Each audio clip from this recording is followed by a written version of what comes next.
You got Marco. That's not. No, that's not. Yeah, That's true. You do got me. Get over here, Marcus. Let me look at you. They don't want it. Tobin and Leroy, ready to deploy. Had to hit it with a little journalism, but that was a decoy. Better have about me, boy. Okay, Leroy and Tobin, hold to the show, man. Still to the stars with the show, and till then his half moon open. Sometimes go taste like a snowman. No proof, I'm a lie about a motor. No proof, like I always wanted him. I never hated him. I never traded him. And if I did, I never ever. You never know what is a star like under the city. The driver's side floor, just like a large. So many more, 10 in the more, never a bar. 8, 10 in the more, 2 to the P. Nothing to you, but it's something to me. Handsome as ever, and cute as can be. You can watch on YouTube with view for free. Ay. This one time for the Twitch. This one time for the text. This one time for the phone line. Whole time wonder what they gonna do next. You know, I just wish you guys would stop the quibbling. Morning, everybody. Tobin and Leroy here with you on a home day. Hello, Leroy. What's up? How are you? I'm good. I found myself watching tennis yesterday. Really? Okay. Yeah. You watching a little Miami Open? Yep. Where does that even air? Does that air on ESPN? On Tennis Channel. Oh, I don't get the Tennis Channel. I don't know. I was just scrolling. So you just wandered. You just like hanging around. You know, no, because Miami Open's here. The way DirecTV works is when you say you go to select a channel and you select the sports channel, then there's drop down boxes with all of the other sports. That old For You page. They're doing that algorithm. And then I forget. I get confused sometimes between 3-set and 5-set tournaments. This is a 3-setter, so I watched Center, who I thought was going to lose, and then I flipped back. It was over.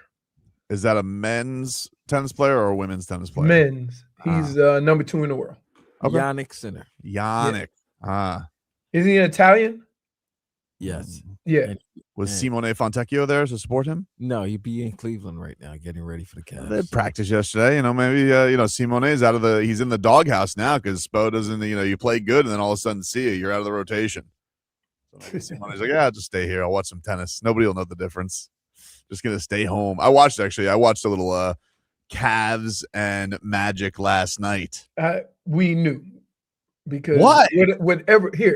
Whatever you're watching that night is going to get comments.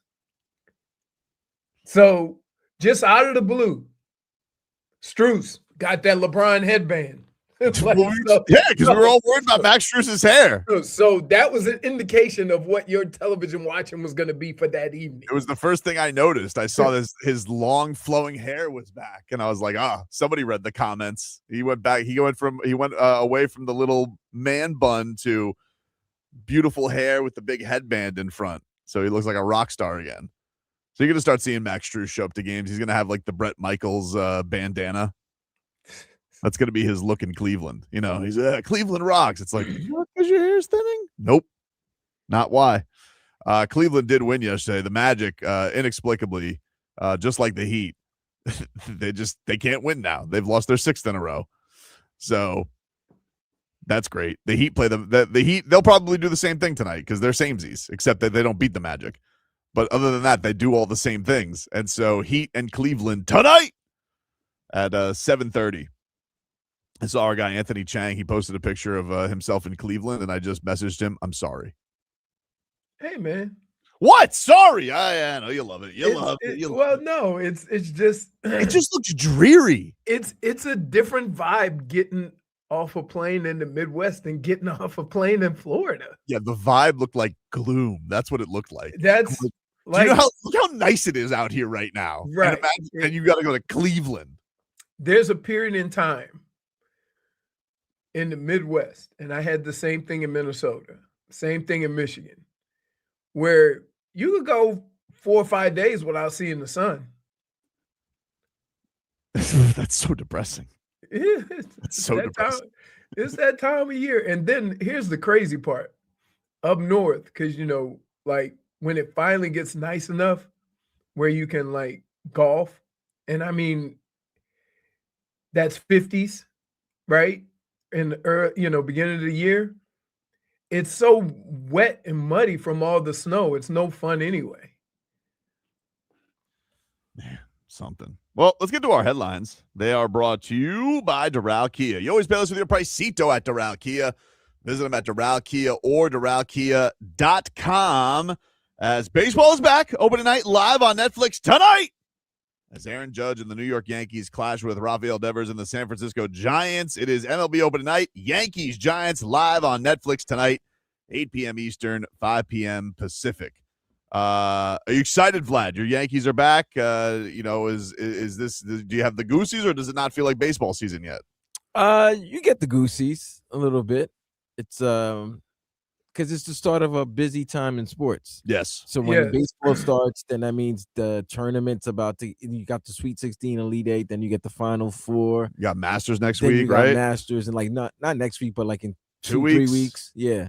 Then you get Masters is April 13th. in 2 weeks. Yeah. And No, it's It was the first April 13th. The weekend of it's April 11th.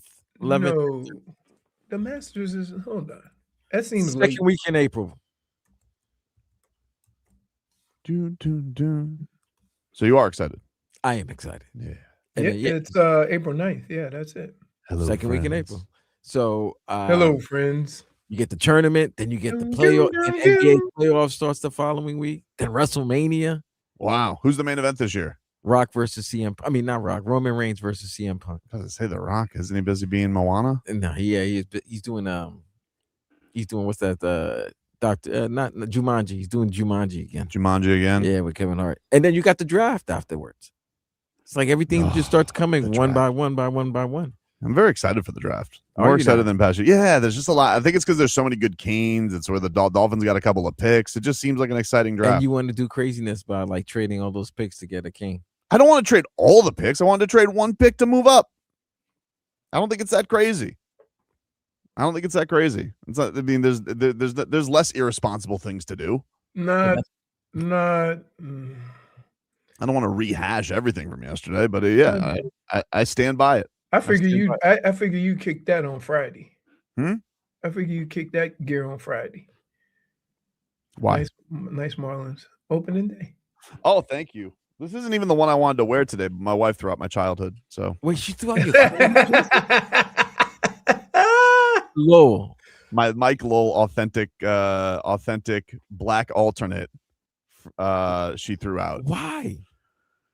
Because she just decided one day that because we share a closet, and so I guess I put some of my to give her more room. I put my sports stuff because our son doesn't have a lot of clothes. He wears t-shirts and gym shorts, and he has 3 gis. Like that's his wardrobe.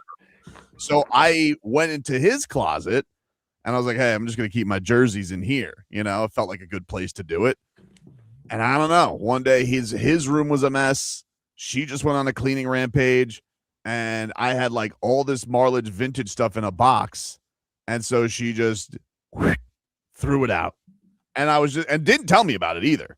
Like one day I was just I wanted to wear my 97 wild card hat because it was really cool. It has like a card with a Marlin on it. It was a great hat.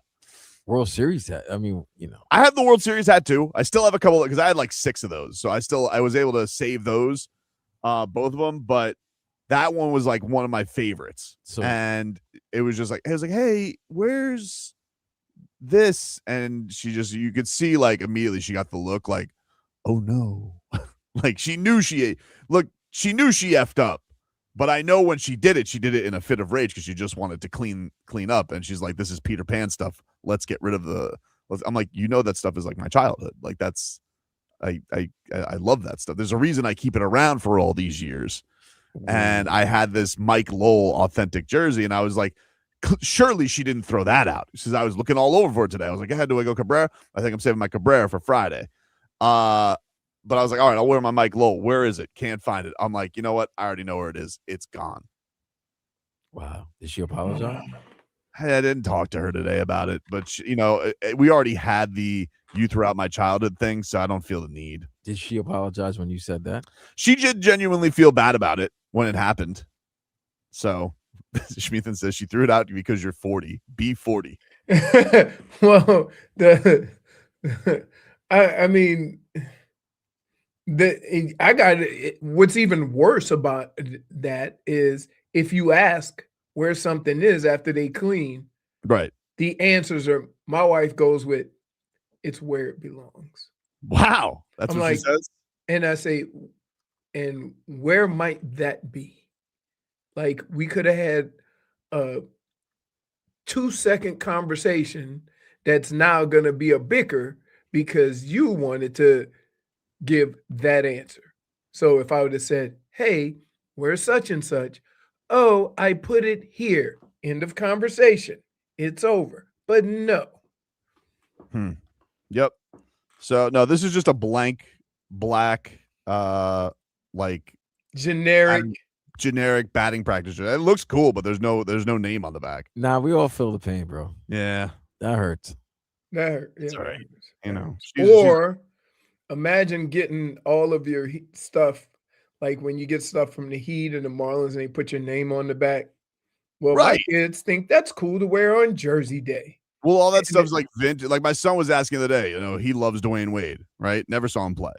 But like he's like, you know what would be cool is like we were talking about jerseys because we were talking about the Vice jerseys. And I'm like, he's like, it'd be cool an all black Miami Heat jersey. I said, funny enough, they did that. And I happen to have a Dwayne Wade all black Miami Heat jersey from when they did it that season. So I want to save it and give it to him when he can fit into it.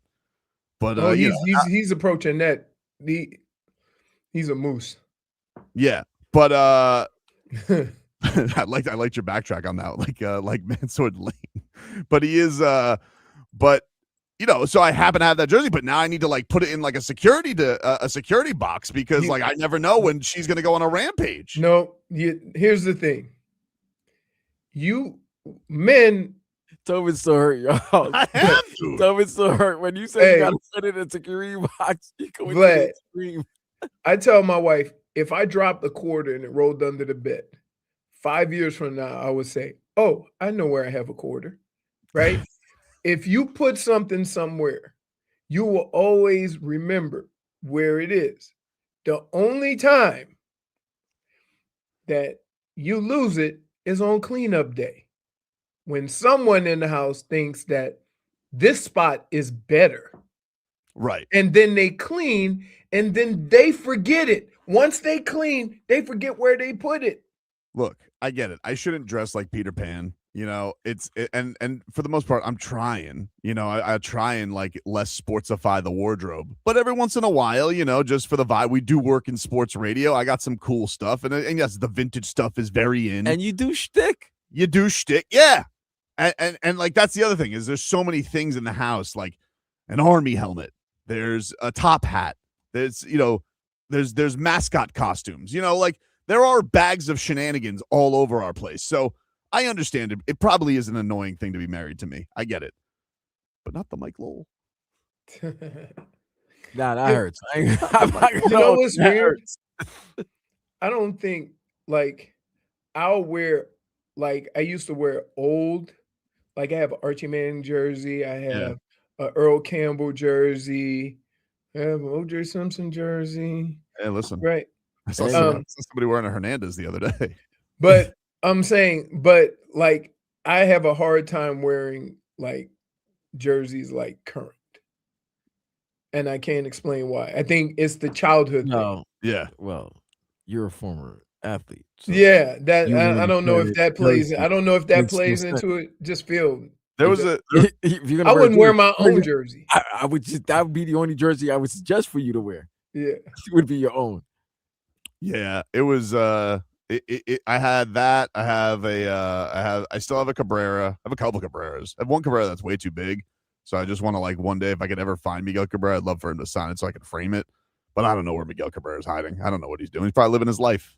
Wasn't he coaching Venezuela? He was their hitting coach. I was very happy for him. Him and Javier Sanoja. That's the greatest right-handed hitter I might have ever seen. Yeah, traded him for a bag of donuts. Great job. I remember him getting a base hit off of a pitch out. And I was like, this dude is awesome. Yeah. The bigger he got, the better. It was weird. Didn't he have that one year he tried to get small, like the Tua thing? Nah, that was CC Sabathia. You're thinking That was about. CeCe. Oh, okay. The only small year he had was his Nah. rookie year. There was one year, I think it was the second year. I swear to you, every road trip he come back and the Marlins were playing. I'm like, God, he got bigger. Why is the third baseman just getting bigger and bigger every time after every road trip? Miggy did not indulge. And then they gave him a hard time about it. He's like, but I'm hitting 40 home runs. But I'm hitting like 340 and 40 home runs.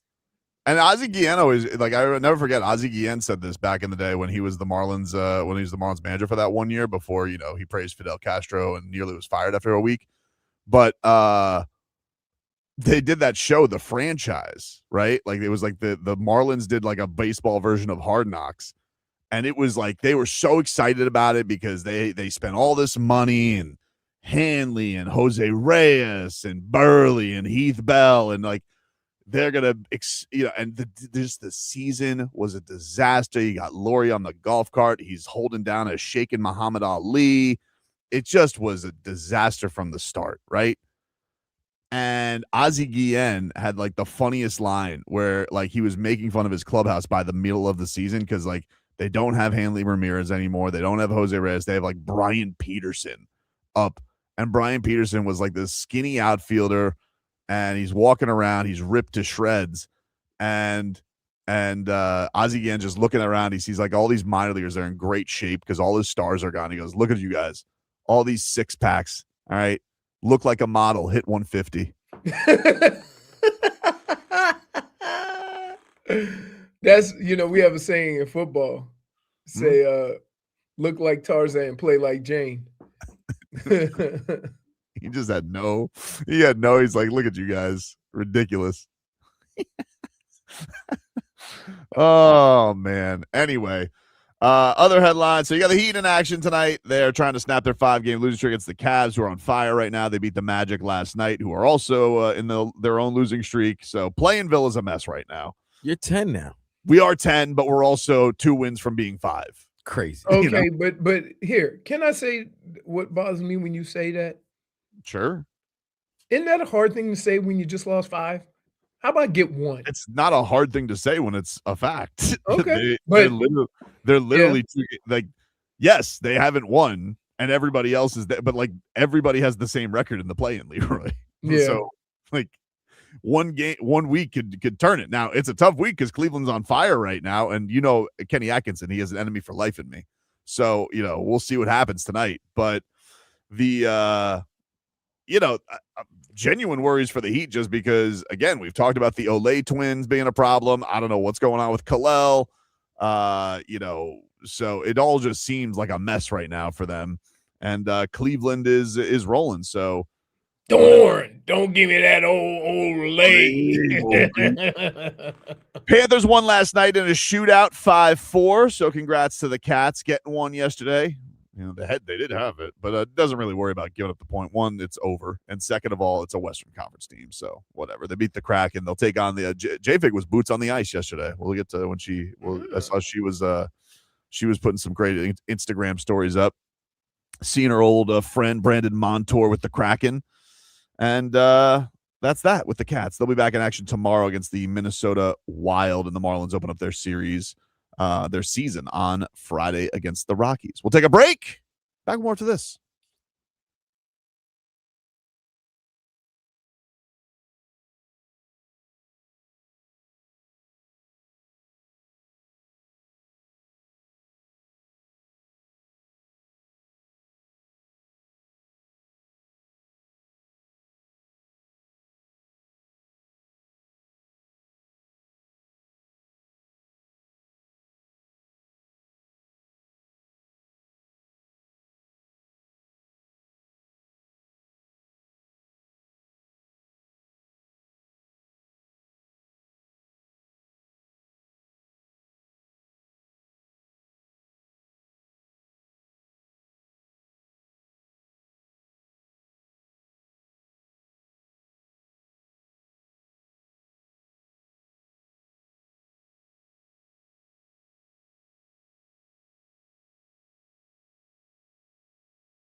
All right, welcome back, everybody. Tobin and Leroy here with you on FM 104.3 WQAM. Take you guys up until 2 here on the program. I'm going to talk to Dirty Boxing's. I'm excited. It's coming in just a couple of weeks too, Leroy.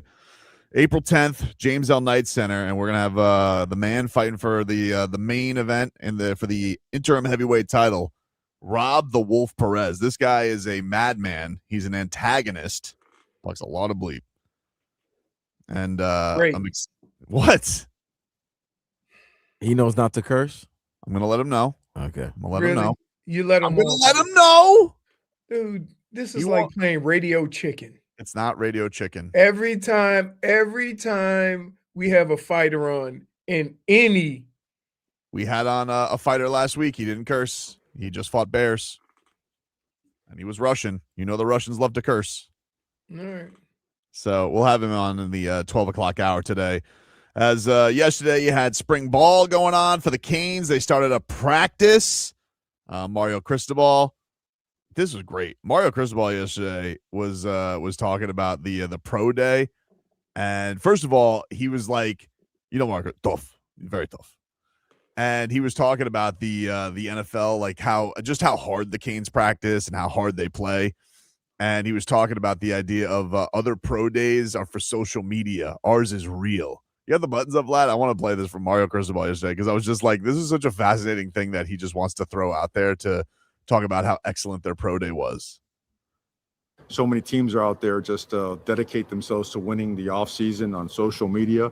I think that like factual, genuine pro day like that naturally is tremendous momentum, organic momentum, and also a testament and validation of all the stuff that we preached and talked about on the way in. And right now it's just only motivation to do it better, to do it bigger, and finding ways within our processes and our people to improve that. I love that. Organic momentum, organic pro day. It's like you get caught up in coach speak. I love it. You love it. I love it so much. We're not here. We're not doing social media. Though I will say, Darian Mensah, they put out a tweet of his deep ball yesterday. I was like, did it again. He did it again. Very exciting. I would say, like, I said this yesterday, but they've been on a run of really good quarterbacks to come in, out of the portal. And I think you start getting that kind of every quarterback looks down here and goes, he won the Heisman. This guy went here. He did this. Right. I think my chances are great if I transfer down here. How could you not? I'm gonna play behind a wall of 6-7 linemen. I have a stacked running back room. Yesterday, let's take it for what it is. He's saying the receiver room's as deep as it's ever been. It doesn't hurt. Well, if you have Malachi Tony, you're deep, right? How tall is the quarterback? 6'3". Right. 6'3". Can move. Yesterday, Fletcher was like, "Yeah, he's like Cam." Somebody's like, "He looks like Cam." He's like, "Cam Ward." Yeah, he does look like Cam Ward. Does I say, "Oh, does he?" Tell me more. I think he moves a little bit better. Well, Cam wasn't Cam. He wasn't really he scrambled. He created space, but he wasn't. That's not something you were going to count on to win games. Is his ability to run. Yeah, you were so freaked out that he was going to throw some crazy throw, but he'd always just like scamper out of it. It's like Mahomes kind of movement, kind of would just like, all right, I'll just take your 8 yards. Thank you. It's weird because some of the quarterbacks who have a good feel for that aren't necessarily what you would call scramblers. Mahomes is not a scrambler, but he makes plays with his feet because he understands, how to use whatever speed he has. Like we tend to look at quarterbacks and think because this guy don't run a 4.4 that he can't, maneuver in a pocket or get those necessary yards when needed. And look at Mendoza. I don't think Mendoza's that fast, but they used him a lot too. Yeah, that huge run. I mean, it was weird because Carson Beck spent the whole regular season. He didn't run. I mean, because when he runs, it looks like he has cement in his feet. And then he had so many huge runs during the playoffs. Like he just would take those third downs and like all the time was converting time after time after time. It is interesting. He's shown himself well in the pre-draft process. Everybody's kind of like, oh yeah, like there is talent there. I don't know where he's going to end up. People are putting like they're saying like he's like the 4th to 5th best QB and what's not regarded as a great QB draft. I know Arlovsky's out here like trying to pump the tires of Ty Simpson is better than Mendoza yesterday. Well, the thing, and here's why, even if you think Ty Simpson is a better quarterback, here's why it wouldn't work with the Raiders. He only has 15 starts, right? Is that the perfect situation, even if you are more talented? Is that the perfect situation where you're not veteran enough and you need to learn and kind of you think you're going to be able to do that with the Raiders? I just feel like Tom Brady looks at Mendoza and he's just like you can see like the way like exactly like the college journey is just very it's very Brady like it looks he's more athletic than Brady, but a lot of the things that he does that people kind of brush off is that dude has made a lot of big plays in big moments during games during last season. The only thing that's going to be weird about Fernando Mendoza being the Raiders quarterback is their fans are crazy people and he is just like smiling sunshine. He's Cam Cameron. It's just like, you know, you can imagine like a photo shoot of him in the black hole with everybody dressed in their pirate makeup. Imagine if they were in Oakland. Oh, wow. Schmeathan says, you know what they're calling Darian? The Mensah.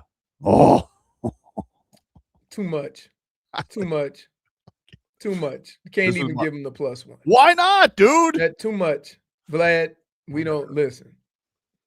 -1. Yeah. For propaganda. Hey, during Lent, we approaching. I know you're not talking about Lent. Yeah, you're eating on the air left and right, Mr. Lent. Yeah. He's like, yeah, that's true. Oh, you got me there.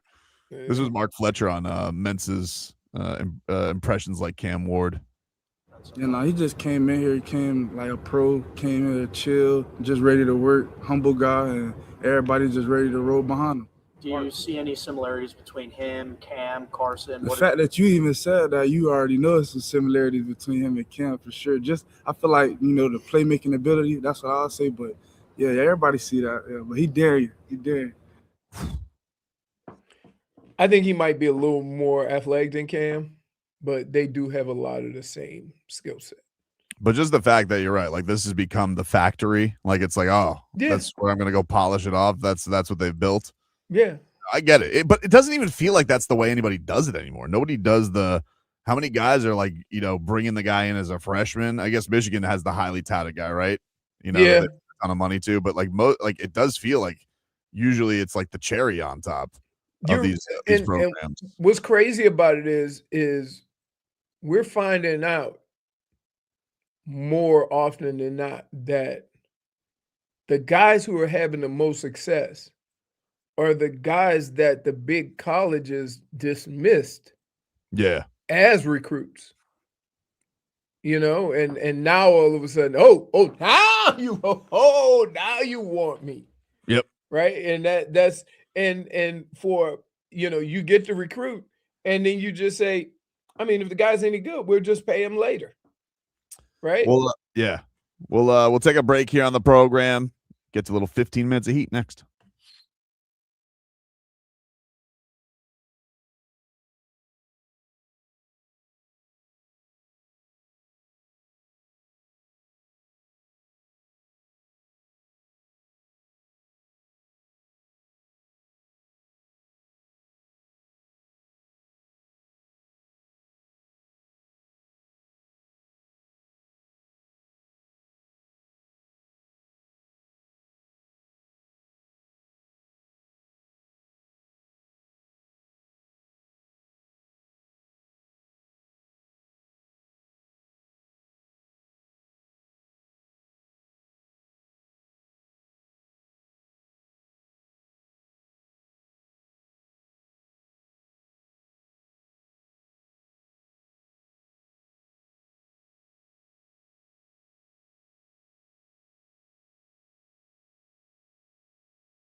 All right, welcome back, everybody. It is Tobin and Leroy here with you on FM 104.3 WQAM. Gets 15 minutes of heat here, brought to you by Doral Kia. You always pay us your pricito at Doral Kia. Visit us at Doral Kia or DoralKia.com. You got a 7:30 tip-off tonight between the Cavaliers and Heat, so 6:15 pre-Heat with Solana and Tommy Tig. Last night, the Orlando Magic lost. Had a little comeback attempt there by Orlando against Cleveland, but Cleveland did hold them off, and they lose their 6th in a row. So right now, here is how the East stands. You got Detroit 1, Boston 2, 5 games back. Detroit's gonna clinch the 1. They're fine. Yeah, the Knicks are just a game back, but they have 1 more win, so they're essentially tied, but 1 back in the loss column. What do you guys have the tiebreaker over them? Yeah, we got everything over them. Okay, so you got that. I mean, Jayson Tatum has not played great since he's come back. Cleveland is 4. They're on a win streak right now. And then we get to the Battle of Play-in-Ville. You got the Raptors 40-31. You have the Hawks 40-32, who, of course, have been playing really great basketball as of late. In the play-in right now at 7 is the Sixers at 39-33, the Magic at 38-34, the Hornets at 38-34, and then the Heat at 38-34. So that is your look at Play-in-Ville right now. Oh, my goodness. So they got the tiebreakers over you, too? Well, it's a 3-way tie right now, so I think it probably goes to division record if I had to guess. And a division record would obviously not be good because we've lost every game to the Magic. So. And, well, here's the thing. Tobin, Leroy, you get to face the teams that are in Play-in-Ville. You got 2 against Toronto. You have another one against Philadelphia next week, right? Yes. And then you have... And Philly's hurt. They've been banged up. Paul George is back. But Paul George is back. Yeah. What's going on with? So he basically said he took steroids because he wasn't doing good. He was taking something for his mental health. Yeah, but then he said it was substance. I thought it was mental health because he said that he wasn't living like he didn't feel good because he felt like he had to get back for his team. Like it didn't sound really like he was taking something for his mental health.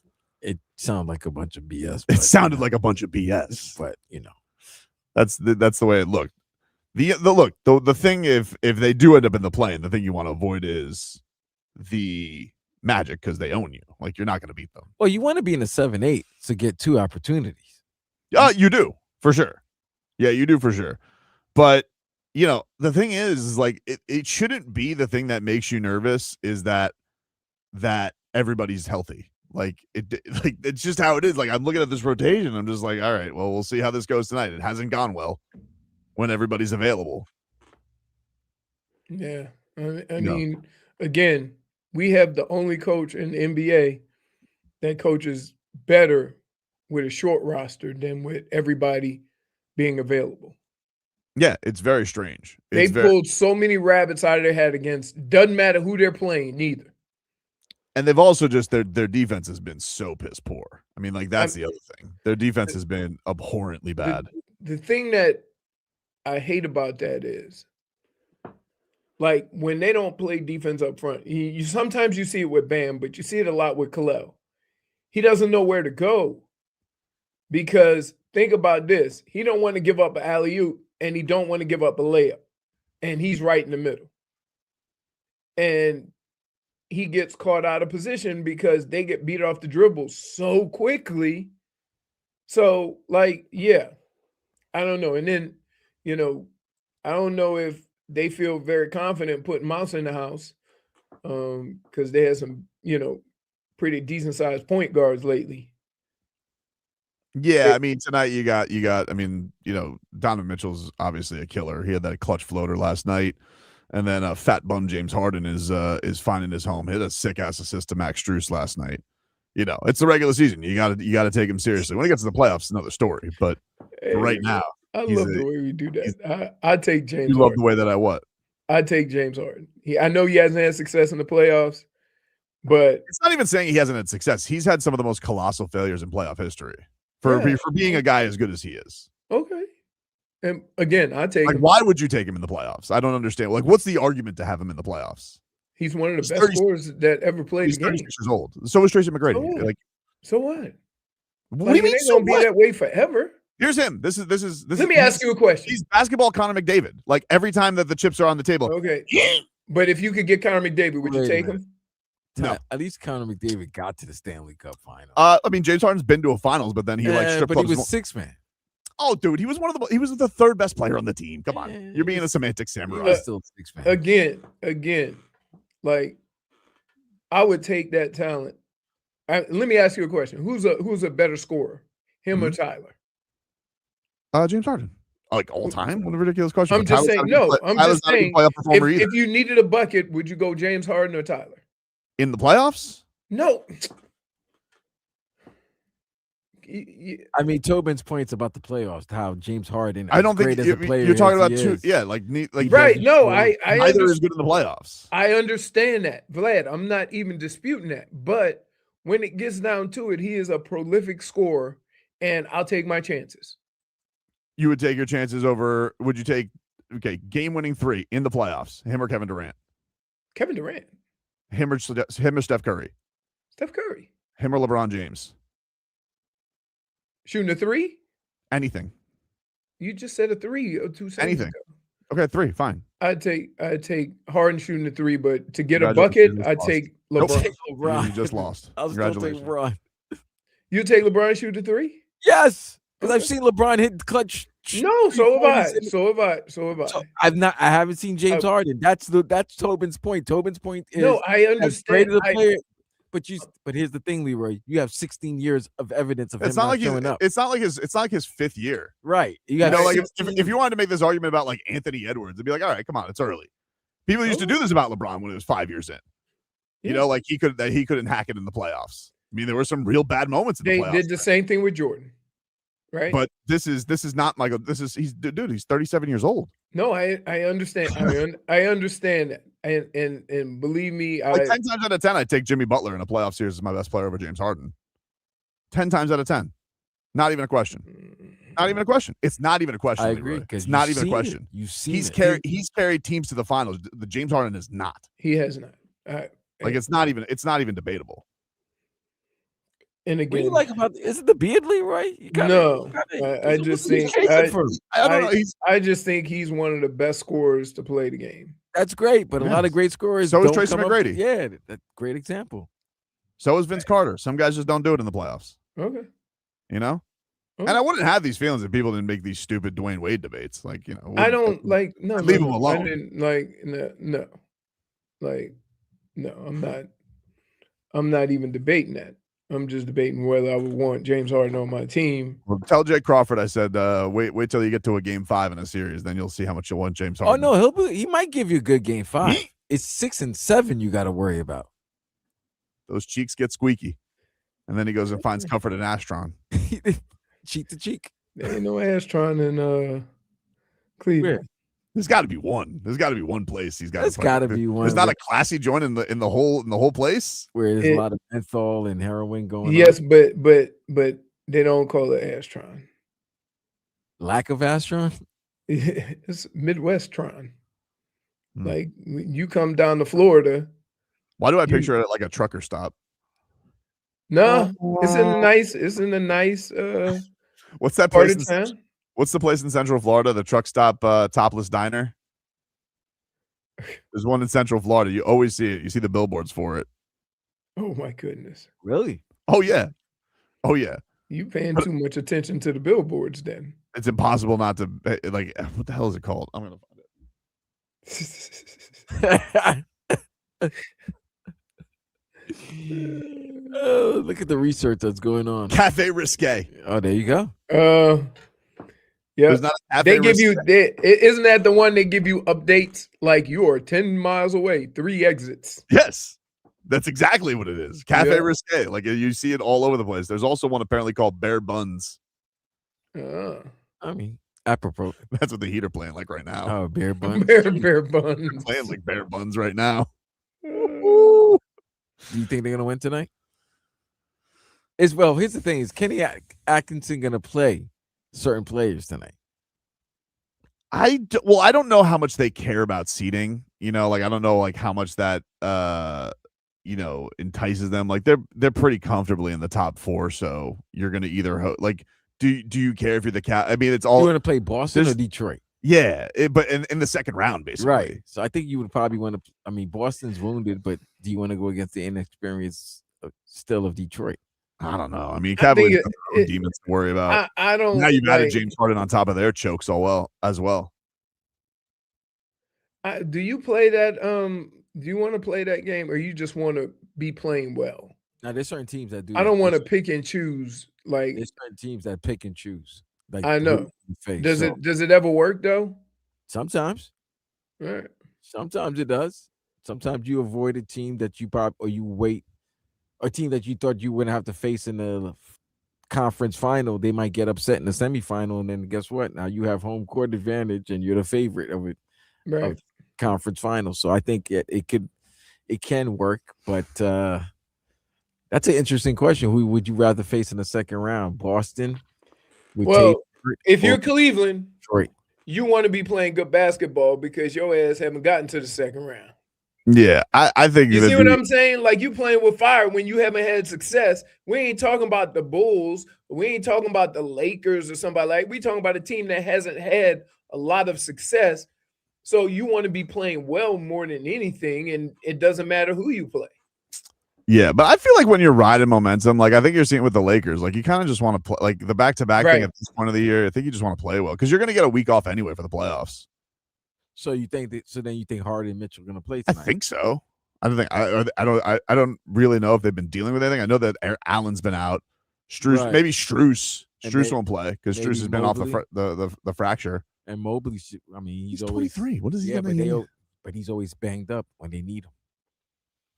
It's interesting because I know we're just going by Kenny Atkinson's record from earlier this season, what he did to Miami, where he didn't play his starters and they still blew up Miami by like 30 points here, and then lost to I think it was Indiana or Toronto the next day at home. It's interesting that they're playing 2 games against Miami. This game is off for back-to-back. Does he play his guys or does he wait till Friday, or does he just play them right now? Well, if he don't play him, it's just because of the back-to-back. It's not right. It's any of that. Here's the problem I also have. Now, if he doesn't play his main guys and Miami plays and loses, it's like, what kind of, what's going on here? Like they're not playing their best guys and you're still losing. You're not a losing streaks at 6 games. Right. That's the problem. Like you want them to be at full force so that you could say that you beat them full force. But if the way the Heat are playing right now, I'm still not. If they don't play Mitchell or Harden or Mobley, if 2 of those 3 don't play, I still think Miami might be in problem. I don't think Miami. I don't really think it's a question of like whether they're full strength right now. It's Miami. Miami's got its own stuff that they're dealing with right now. Right. Like and they got to figure out their own problems because even if you told me that they were sitting guys today, man, Miami just needs to find success. They're playing terribly. They can't defend anybody. So we'll see how that all goes today. We'll take a break. Get you caught up with your headlines. More to come. We're back after this.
All right, welcome back, everybody.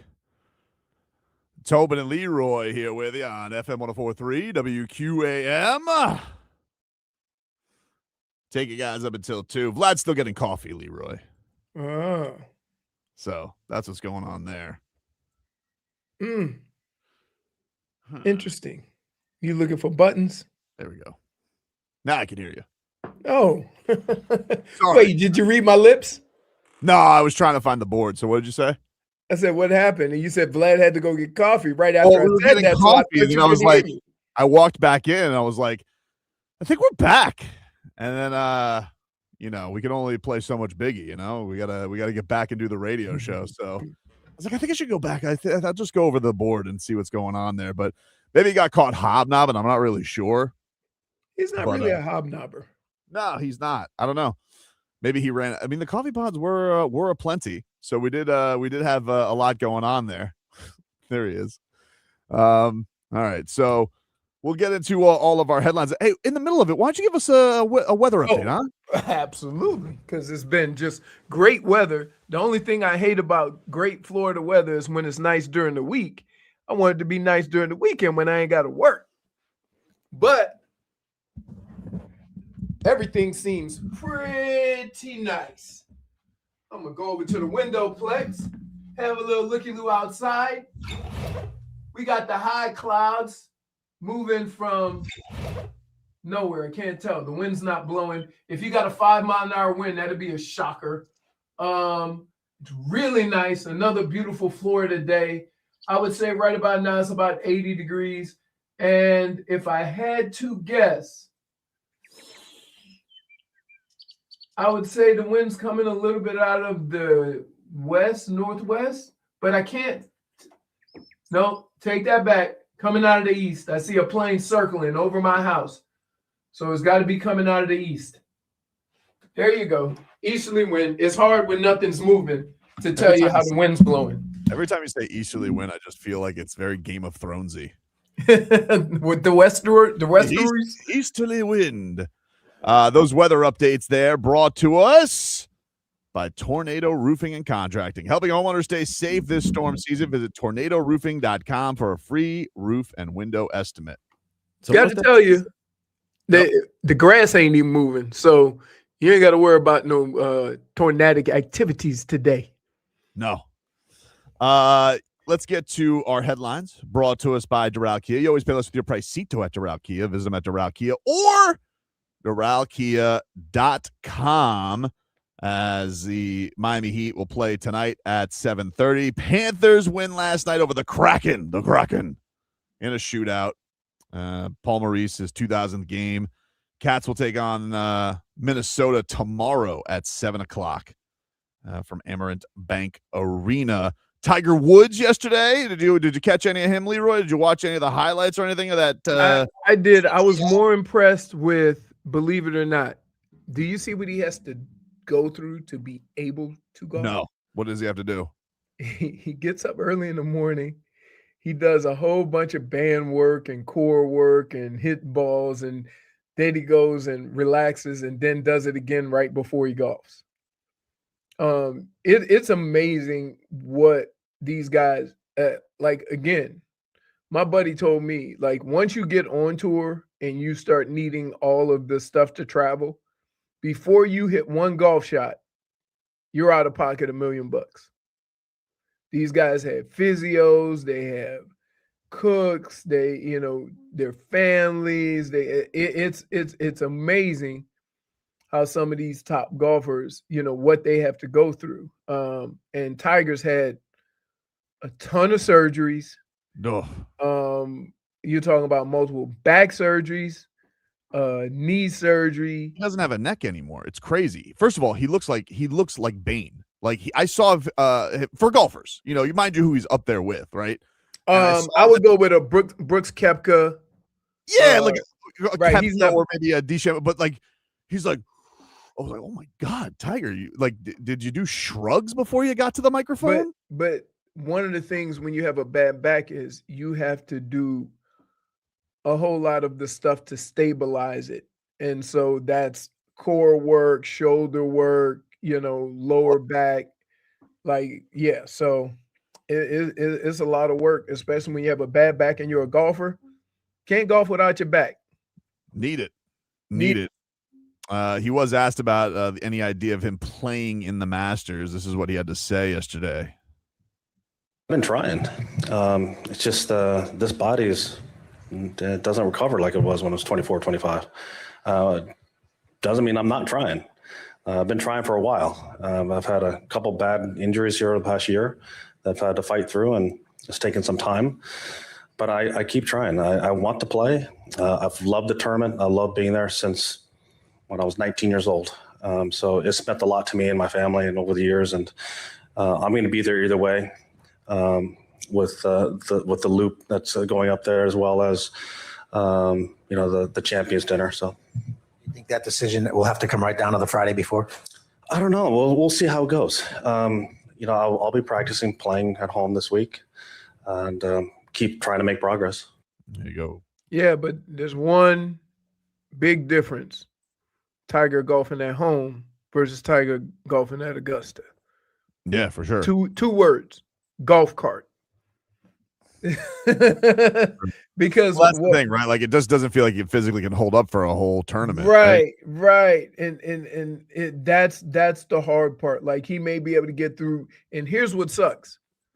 The best he feels is gonna be round one. Yep. And if he doesn't play well and he's got to, do catch up on Friday, that's when it becomes difficult, because you're putting a whole lot of stress on your body that you probably can't handle. Man, this is a guy who broke his knee, played 70, 90 holes. I did that. Remember, I walked around for, but you ain't I'm like, man, my knee. But you ain't Tiger. Huh? Right. He played, but you're not Tiger. You're not Tiger. You still get the goosies watching him go out there, even if you know he's not going to win.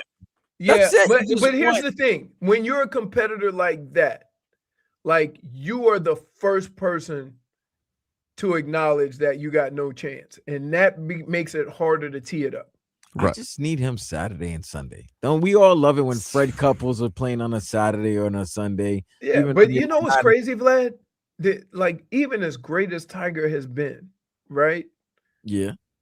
If he makes it to Saturday or Sunday and he got one of them early tee times, he going to get 5 minutes. They're going to go on to the leaders. And that's the thing about golf.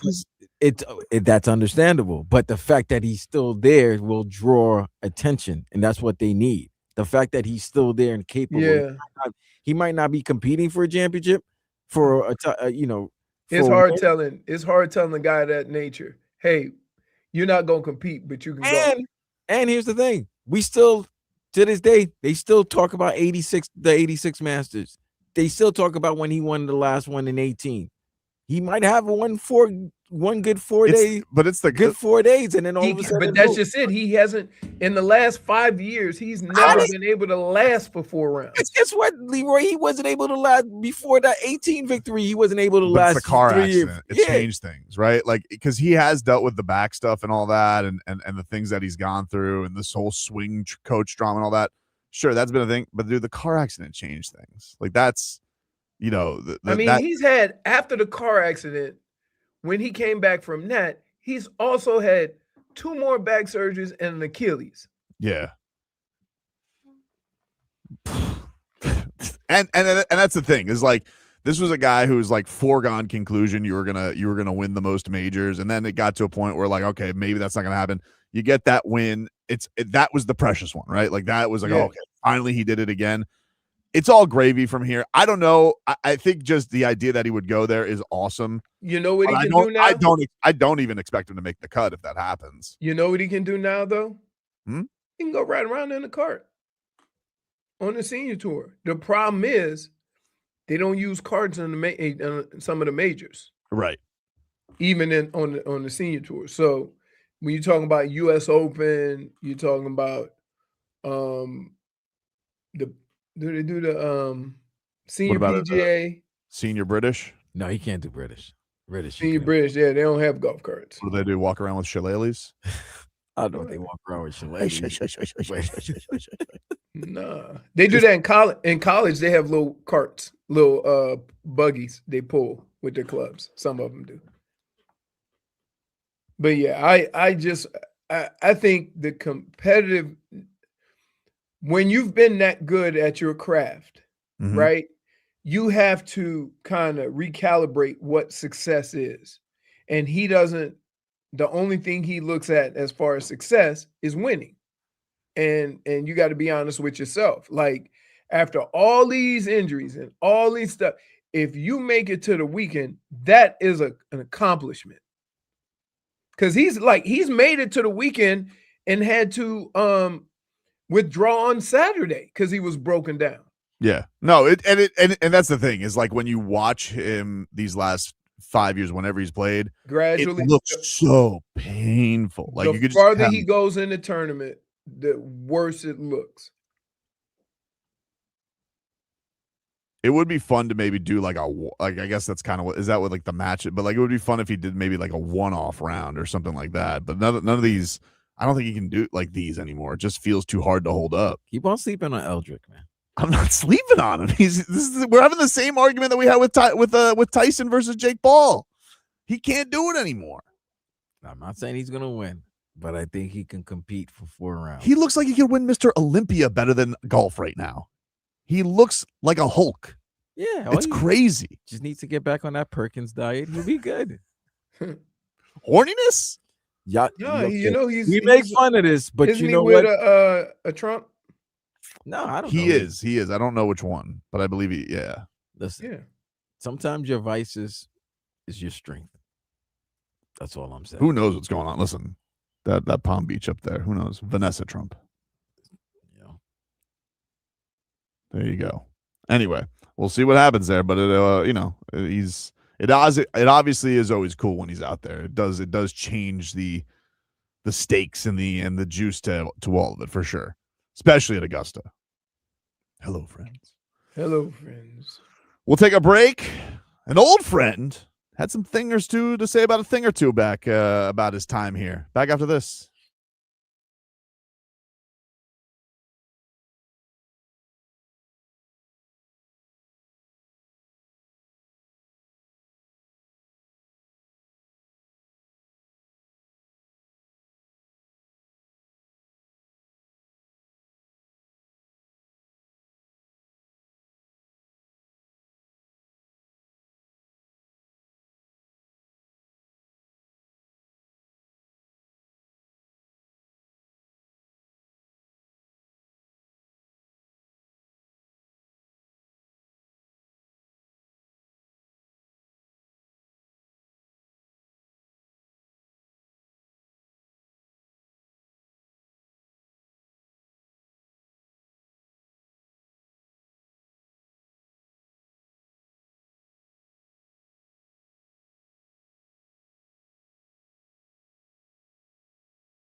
All right, welcome back, everybody. It is Tobin and Leroy here with you on FM 104.3 WQAM.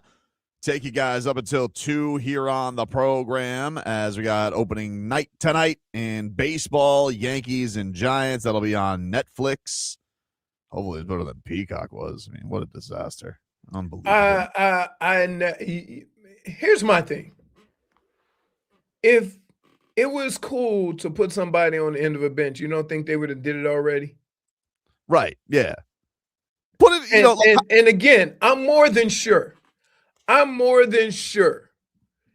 that when they put him on the end of the bench, they told them, don't talk to the players. Sure. And what is the first thing he did?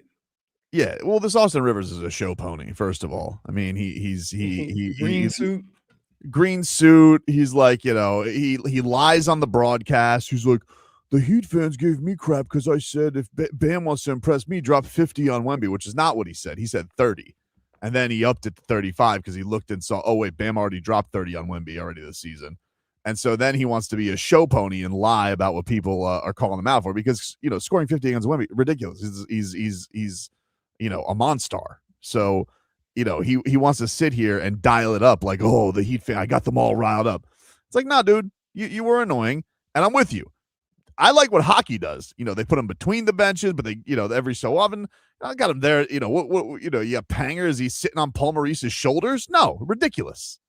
So I don't know, man. It was a terrible broadcast. Peacock. Now the NBC broadcast last night, fine. It was normal, just a normal television broadcast. I don't know why they tried to get too cute. They had Reggie Miller, they had Noah Eagle, regular broadcast. I had a great time. I think that's what people try. Like, you spend that much money, you want to separate yourself. And so I think that's what they tried to do. And I guess you don't have to do anything. Like I am a firm believer. The games are the games. You want to do something cool in the studio, halftime, cool. I think what Amazon has done this year with the basketball has been awesome. That crew with UD and Steve Nash and Dirk and Blake Griffin and Taylor Rooks, John Wall, they are awesome. I mean, like that whole thing. Like they're like the next wave from inside the NBA. Like I think that's how good it's been this year. Who was the I think years ago when they did a game, I don't know whether it was basketball or baseball with no announcers. No announcers? Yeah. I don't recall that. I don't remember that. It was just a dry broadcast? Yep. Don't remember that. I don't recall. Don't recall that at all. I apologize. Yesterday, Tua Tagovailoa had his first press conference with the Falcons. Word? What'd he say? He's got secrets. Now all of a sudden he's keeping stuff close to the vest. Yeah, he was saying like something, like he said, he's like, I didn't live up to the contract, I got to play better football, wasn't up to my standard. Like he took some accountability on stuff, but somebody asked him, Mark Ramondi of ESPN was asking about, so like what some of the challenges were. And Tua was like, very coy about it. He was like he wants to say something because, that's into his nature. He's Mr. Honest, but he got the memo. He got the memo. Tua don't say nothing. I guess he got the memo.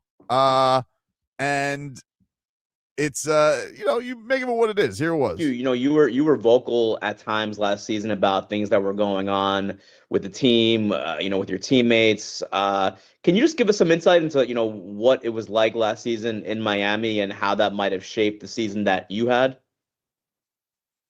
Yeah. I don't want to get too much in depth with things that were going on, more so in terms of players to coaches than it was players to players. But it was unique in a sense. It was unique. Unique in what way? In a lot of ways. We'll go to Terrence Moore. Hey. What the hell was that? Can I just say this? Hey, you had to know how that was gonna go when he was looking at Tweety Birds. You see, thank you. First Right, of all, you have like you can when we do interviews, you can tell right away when a guy is not there. Right away, right? And you're like, this is gonna be great. And one of the main guys for that is Tyson. Like, within the first 3 minutes, if he's into the interview or he's just trying to get, fulfill his requirement and move on. But what's with I wanted to put like a Sphinx cat on his lap, like Dr. Evil at the end with the the nasty laugh. He had the Clint Eastwood. We'll go to Terrence Moore.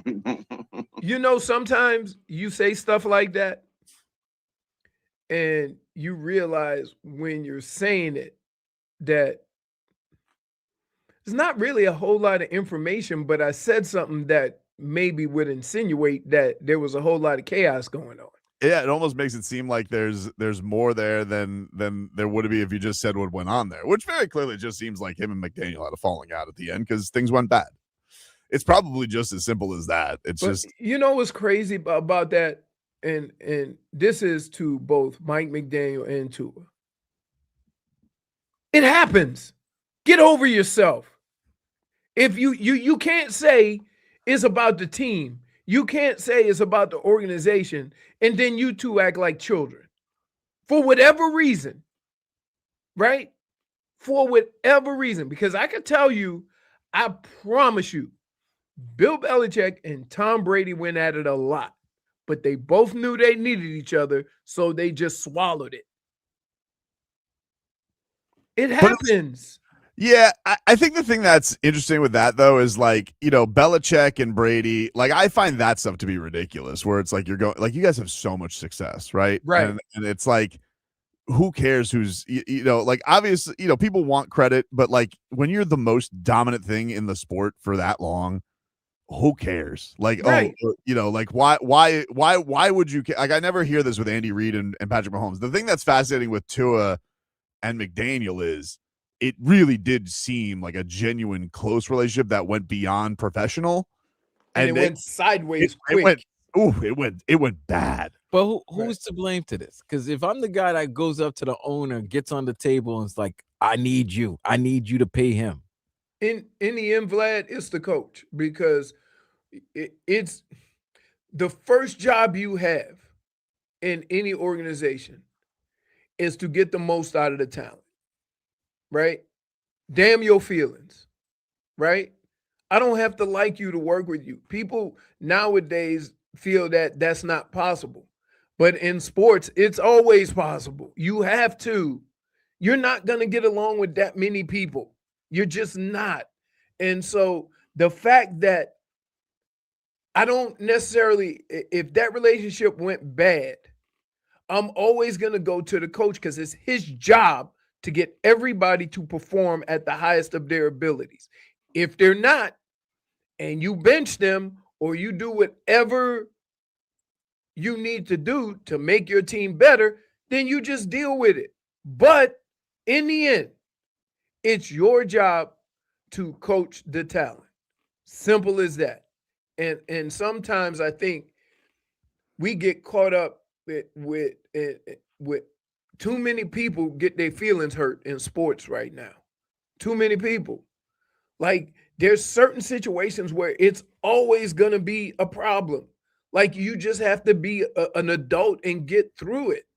Well, that's what it is. This doesn't feel very adult. It feels very childish. Yes, of course. And it's, I get it. Listen, people will say, hey, it's time. Yeah, you want to move on. That's fine. But also, this was such a unique era of Dolphins football in that it got people lathered up and excited here in a way that hasn't happened in a long time. And it still ended up in the same place. And it's just fascinating to look under the hood and be like, how the hell did this all go wrong? Because these guys seemed like it was headed towards, a good era. And it fell off, and it fell off fast. And what's crazy? I want you to look at other quarterback, coach, dynamics. They fought all of them, right? So the fact that these guys got into it or whatever, and it went south, means neither one of them were being grown up. Neither one of them. Because if you think that you're going to go an entire career and you and your coach not going to get into it, then you're in a dream world. I do think that McDaniel too has, a big bearing on it because he was supposed to be the big players coach. And it does feel like when that wasn't working and everybody kind of called him out on it, especially when things went bad, I don't think he really had a pivot from it. You know what he should have did? He should have went in front of the team and said, this bleep ain't working. I try to treat y'all like adults thinking y'all going to be professionals and it's not working. So we're going to pivot. We're going to do things a certain way. We're going to make demands of one another and we're going to get this done. And guess what? Coaches have done that. Coaches have done that. They say, look, I tried. Bill used to always say something before he let us out into the wild, right? Before he gave us an evening off or a night off or let us go home early from camp. He says, don't bleep me on this one. That was his last word. That was his quote. I promise you. I promise you. It's a good quote. Because you know what he would say? Because it'll never happen again. And so you know what happened?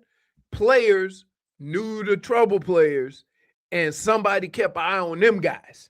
Mm-hmm. So, there's a way to do it, but you have to. First of all, you have to have that level of realness in you that your team understands, right? If you're always trying to be cunning and creative with the speech and all that, nobody knows who you are. And if you understand who your coach is, like everybody tell you, they knew who Bill Parcells was. They know who Bill Belichick was. They know who some of these coaches are. You know who Andy Reid is. Guess what? Andy Reid is like quiet as a church mouse. Don't seem like none of them players give him a hard time. Don't seem like and they love him. Travis Kelce likes to abuse him on the sidelines. I know, but still, guess what? Try to beat each other up, man. Yeah, but that's okay. Dude, if you spend more time with your coaching staff and your players than you do your family, you think you're not gonna get in an argument? Yeah, it happens. That's the thing. It was funny with we just had this with Spo and Bam, right? Spo and Bam getting into it in the second quarter. I hope Bam loves me. I think he loves me. But their relationship, like Spo and Bam's relationship started off, I think, from Bam's end, frosty, because he was salty that Spo wouldn't play him early. Like, he didn't like that. Right. And, I remember Bam's third year, he's like, yeah, Spo never compliments me. Because there was one game where, Spo was just giving him, he's like, he said that? He never gives me compliments. Right. And now, does Spo love, does there anybody he loves more than Bam Adebayo? No, because it's the only guy he can depend on. It's the only guy on that team he can depend on. Everybody else is a crapshoot. Everybody else. So, I think we have gotten, and I don't mean this as old school or new school, but the world has gotten so sensitive that we overlook basic, fundamental things that are just going to happen in life, right? You got 100 people in a building every day for 8-10 hours a day. Somebody going to disagree. Somebody going to get in an argument. That's just the human nature of it. But if you go into it with the right frame of mind, when that argument is over, right? I've been in fights in camp and going out to eat with the guy when we got out of camp. And it's no big deal because we all understand that, yeah, man, sometimes it gets a little heated. But who paid for the dinner? Huh? Who paid for the dinner? Oh, wait, let me think. Who I got to fight with? Loser had to pay for the dinner. No. Let me think. Loser Leafs Town match. I think you know what? I think we flipped the coin for it and we were laughing about it. And I remember the owner of the restaurant coming over and say, didn't you guys fight today? That means they both got good shots in on each other. That means flipping a coin. No, because fight. Nobody got the best. Wait, Vlad, let's be clear. fighting with a football uniform on does one of two things. It gets you tired, and if you hit them in the wrong place, you hurt yourself. So it's more of a like you just grabbing each other and trying to tackle each other, like and just a Royal Rumble more than thrown punches. But yeah, man, I do want to get to a Sphinx cat. Like I think that you really do, don't you? I think I do. I think he just is tickling. We'll go to Terrence Moore. He sounds like Dr. Evil. He sounds like Dr. Evil. Yeah. He needs Mr. Bigglesworth. What's happening in a year? Because every time that man's in front of a camera, he just does things that are very cringy. It gets more cringy. Here, let me tell you what happens, Vlad. Some people get in front of a camera and they think they have to be a certain way, right? And it's almost like you're not comfortable with who you are because you think if you're your true self, some people won't believe it or won't think it's real or they will have an opinion about it. But you have to be comfortable in your own skin. And that's in all these situations, right? If you're honest and people believe you to be sincere, there's nothing that you can say that anybody's going to be offended by. But when you're all over the place, like one time you do it this way, one time you do it that way, then you try to be bold.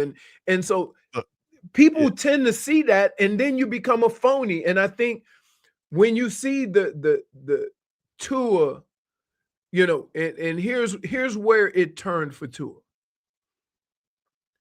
The better he played, the more outspoken he was. And sometimes that rubs you the wrong way because, you having success, now you want to come out with your chest out, but you don't have that same confidence when you throw 3 picks. You get offended when somebody asks you. Yeah, and so that's turnover bunches. Right. No, look, he's got he doesn't really have a filter on that podium, and I feel like what the laugh is like I am dying to tell you because I want it to be out there, but you are on a new organization and you don't want to. You want to move on. You want to just move on. I can't. That's why him and McDaniel are no selling it because they got to be responsible to their own. Their own. So like the story will happen one day eventually when. You want me to tell you when it's gonna happen? He's gonna be the starting quarterback, and they're gonna start off 7-1, and then they're gonna go 2. Yeah, and then he'll be that's what he did with Brian Flores, which makes it even more non-believable, and that's my point, right? Be true to who you are under all circumstances, and the thing is that. You're judged more when things are going bad than when they're going good. And people want consistency. People want consistency with who you are, right? So if you're that guy that's like, if things are going great and you're talking about, I need this and this is what I'm doing, and I don't care, I'm going to get rid of the ball quick. And then when you throw picks, the first thing out of your mouth is like, listen, I can talk all I want, but I need to play better because I have been garbage. You come out like that and they go, he's keeping it real, even if it involves him. And then when it gets good, you become more believable because you didn't exclude yourself from the criticism. I think I was a fumbler. I couldn't point out nothing else to nobody else. I don't like you calling yourself a fumbler. Like it seems, worse. I can't do nothing about it now. You know what I'm saying? It is what it is. True to himself is sharks with laser beams on their head. That's what it seems like to me. But yeah, so I think and sometimes when you're inconsistent with how you handle situations, it makes you less believable, even though you're just trying to not say certain things. And I think that's where Tua is now, that he wants to just move on. Then just say that. Say, look, this is a new chapter in my life. I want to move on, and I want to work with Atlanta and see what I can do here. Sounds like a jilted ex. It's it definitely needs a Real Housewives reunion. It definitely does between the both of them. They need to sit down at one point. Or you know what sucks? Usually it never fails, right?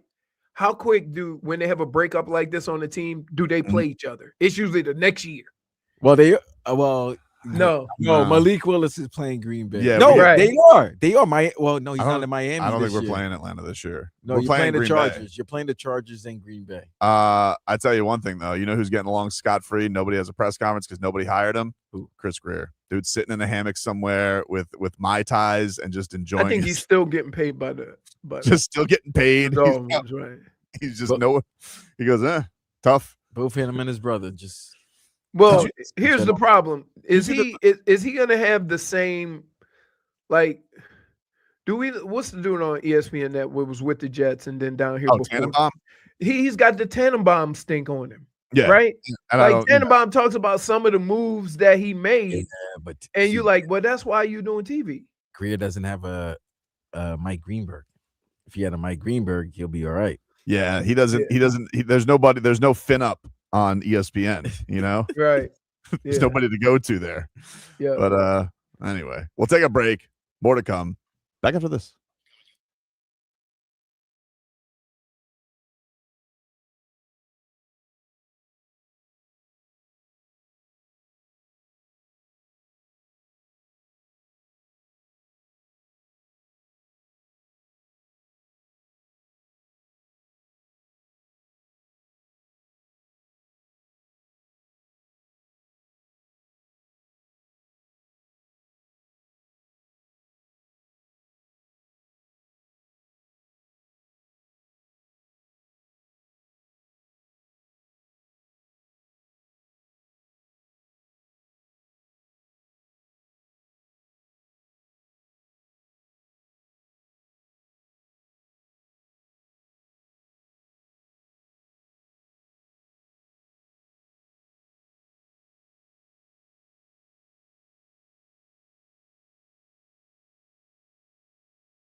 Welcome back, everybody. Tobin and Leroy here with you on FM 104.3. WQAM. Take you guys up until 2 here on the program. Miami Heat, they play basketball tonight, trying to snap their 5-game losing streak. Been rough. They take on the Cleveland Cavaliers on the road tonight. Next 3 on the road for the Heat. 2 in Cleveland, 1 in Indiana. Seems like the better teams are starting to go on a little run towards the end, and the play-in teams are revealing themselves. I don't think you're wrong, Leroy. Dial it up time. Right. Like it just look at the way everybody's starting to, when you look at Detroit, you look at I even say Boston has been struggling, but it's only because they're trying to get Tatum back in the mix. Tatum's out here building a brick house. Can't shoot. I mean, and then you look at some of the other teams, like, yeah, man, it just seems like all of these teams, even in the West, it looks like everybody is refining their game. Everybody's getting locked in, getting ready for the playoffs, and the Heat are trying to survive. It would be interesting because it's like, could the Tatum thing be the downfall, right? Like, could it be? Because there's always been like a Jaylen Brown. We always thought Jaylen, I mean, a lot of what I would take Jaylen Brown. Every time Jaylen Brown shows up in the big moments, every time. Right. Like, he just does it. It's not as pretty. Maybe it's not as sexy looking. He's also got, like, I feel like a cooler personality than Tatum, you know? He's got a personality. He has a personality. Better than Tatum. Tatum, I don't know. It's like, I know Tatum's a great dad. That's it. They're afraid of Jaylen Brown. Well, you should be, because he goes to the paint like he's John Bones Jones with those elbows. But he's also smart, so there's not. He's really smart, right? You're not going to really get away with anything without him answering back. So that's why I think, you know, Tatum fits more of the ideal of the type of face of the franchise they want. But how do you feel like in a spot like that, right? Like, imagine if the Panthers were playing good this year, right? Mm-hmm. It's, you know, could we ever see a world where, I mean, it's a little different hockey because you're not on the ice all the time like you are in basketball, but could there ever be a time where, like, I would be mad that Alexander Barkov messed up the mojo? Like, I couldn't. I just love him too much.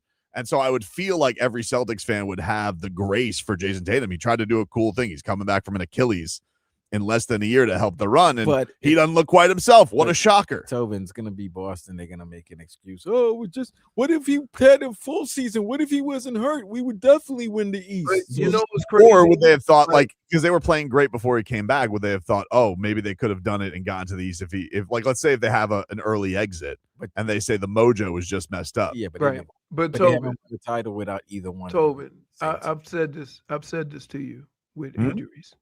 I've said this to you with injuries a lot. Physically, with your injury, you might be able to play, but you're nowhere near the health of what you were before your injury. And I think sometimes we get caught up in he's playing, he's 100%. No, I'm not disagreeing with you. My point of it being is, if you're a fan of Jayson Tatum and the Celtics, you're like, how do you treat this situation? Because he's very clearly trying to work through being back in the middle of the most important part of the season. And you're just, you know, you're probably expecting, oh, I'm just, it's going to be seamless. And it's very clearly not seamless so far.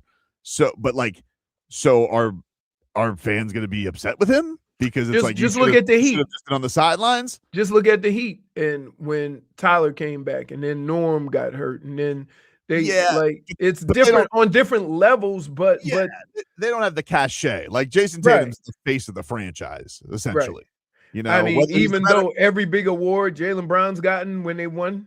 But when you think of the point is, like, everybody thinks of the Celtics, the face of the franchise is Jayson Tatum. Has been, will be. Sure. He's the beloved guy. And so the only thing I could compare it to is, like, the Panthers. If Barkov came back this year and didn't look quite right, I would still be like, I still got to back my guy because he tried to come back, even if he wasn't all the way back. And you just appreciate the fact that he's trying to make it right, because it's not a guarantee that the Celtics could win without him. You would think it's an easy thing. And maybe by the playoffs, he will be more himself. It's more the 3-point shot's what's terrible. I think it has to do with his lift. And I think it'll take some time for him to get back to that. And the only way you're going to do that is playing basketball. He's afraid to push off that leg. He's yeah. So the fact so defenders know that now. So they're not gonna you gotta hope that he's shooting well, that he's hitting some shots. So to get confident, because if he's not, he's gonna be a facilitator.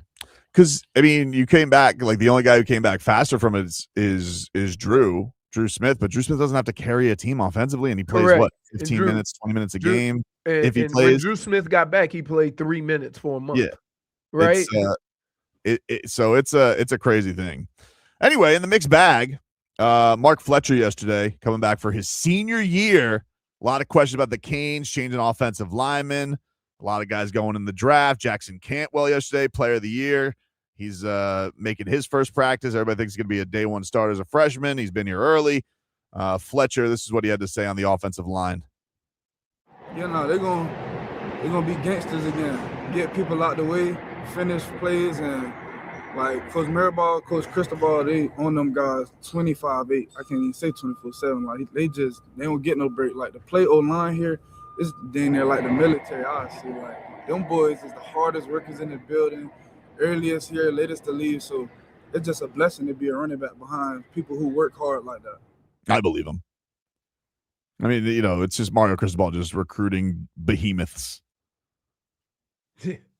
I got to tell you, he has an idea of what he wants the team to look like, and every player that comes into this organization or to the University of Miami going to fit that mold. Mm-hmm. Now, I would say I would like them to get a young quarterback, somebody, bring in a guy, but they're doing that well too. Well, yeah, the only time you're going to be effed on that is if, something bad happens to the starter. Then you're like, oh. Right. Like, hey, remember how we didn't believe in you? Need you to go now. Mario Cristobal. You remember we played the roast the other day, a couple weeks ago with Mario Cristobal and Kirby Smart? Remember it was at that coaches dinner, the Spur Your Coaches Awards? Yeah.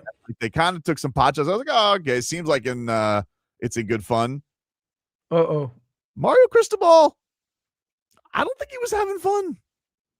The back and forth that was caught between you and Coach Kirby a couple of weeks ago, was it all impromptu? Did it catch you off guard? And how would you describe your relationship with Coach Kirby? I mean, I don't know. It's kind of a strange question. I really don't know how to answer it. I mean, I was put in a situation where I had to respond, and I thought I responded and represented the University of Miami extremely well.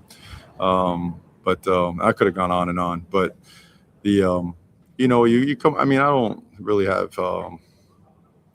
Coaches don't have time to really hang out and do much, but we all work together at some point in time. So there is a relationship there, and certainly levels of respect. But I don't know, it's one of those things I've never been a part of. I don't really like those things, but if put in that situation, then you just respond like you're supposed to. In other words, he wasn't down with the bleeps and giggles. No, he was not. No, he was not. But here's wow. You know what? Like, I think one of the things that happens is when you're winning and you have success and you got chips, those things tend to come as no big deal. Whereas, when you look at Miami, they're still trying to get to that level. And so, hey, like, oh, I'm a laugh it up with you right now, but you best believe, no. Who's the one? Who's the GIF? Is it Chris Paul where he's doing the pointing and laughing, and then as soon as he walks away, he's got the Chris Paul with Steve Kerr. It's like, I mean, has there ever been a greater player to end his career? And I can't think of anybody who said anything good about him. Ooh, yeah, it did end rough. Yeah, I would say is that similar to Terrell Owens? Probably. Right. Yeah, but I can't think. There's not too many guys who ended their careers and like, wow, he was so brutal the last few years that you forget how great that man was. Like he almost ruined his legacy. Was Chris Paul that brutal the last couple of years? He ruined his legacy. Oh, That seems yeah. a little strong, Leroy. I just no. What I'm Little saying is strong. that when you watch Chris Paul play, even the way he was playing, the things that he was doing on the court, he's a pain in the ass, and people don't like. You want to know how much of a pain in the ass Chris Paul was? In the year Jimmy Butler was taking one-legged threes, I've never seen Jimmy Butler try harder to destroy somebody in a preseason game. Right. Because he was tired of Chris Paul's ass. I was like, why is Jimmy trying so hard? Oh, he still hates Chris Paul. But there was a lot of that, though. That's my point. He's an old man. He was a grumpy old man his whole career, and then he actually just was an old man. We'll take a break, get you caught up with your headlines. Back after this.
brought to you by Doral Kia. You always pay less with your pricito at Doral Kia.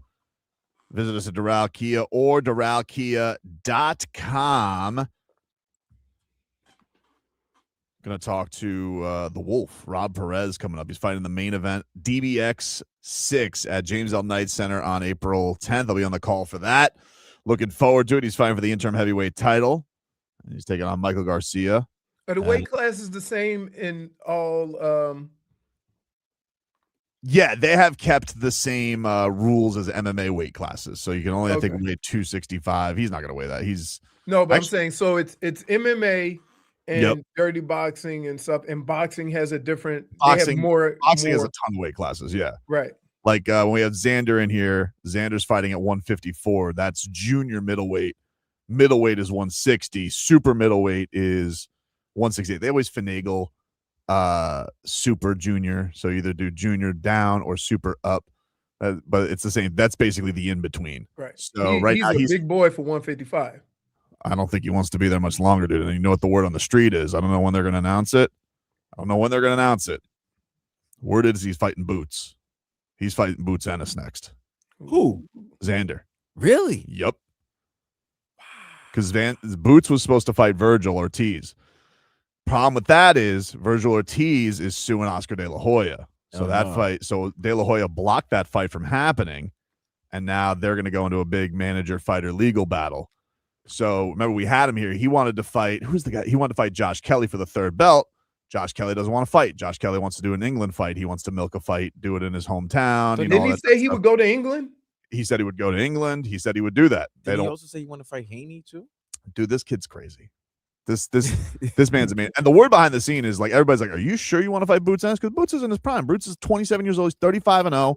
You know, maybe he hasn't been the most as dangerous. He hasn't looked as dangerous as he did coming up. I mean, Boots looked like, people were talking about him versus Crawford when he was first coming up. Boots wanted that fight with Crawford. Yeah. So he was making everything possible to make it look like a enticing fight. Right. And when Crawford told him that it's not worth it for me, so he hasn't had the same motivation. What I think is, Vlad, I think Xander knows I don't got a lot more fights at 154. I think he knows he's 23. How many more times are we gonna do that? He's already in camp for the fight. I don't think it's been announced yet.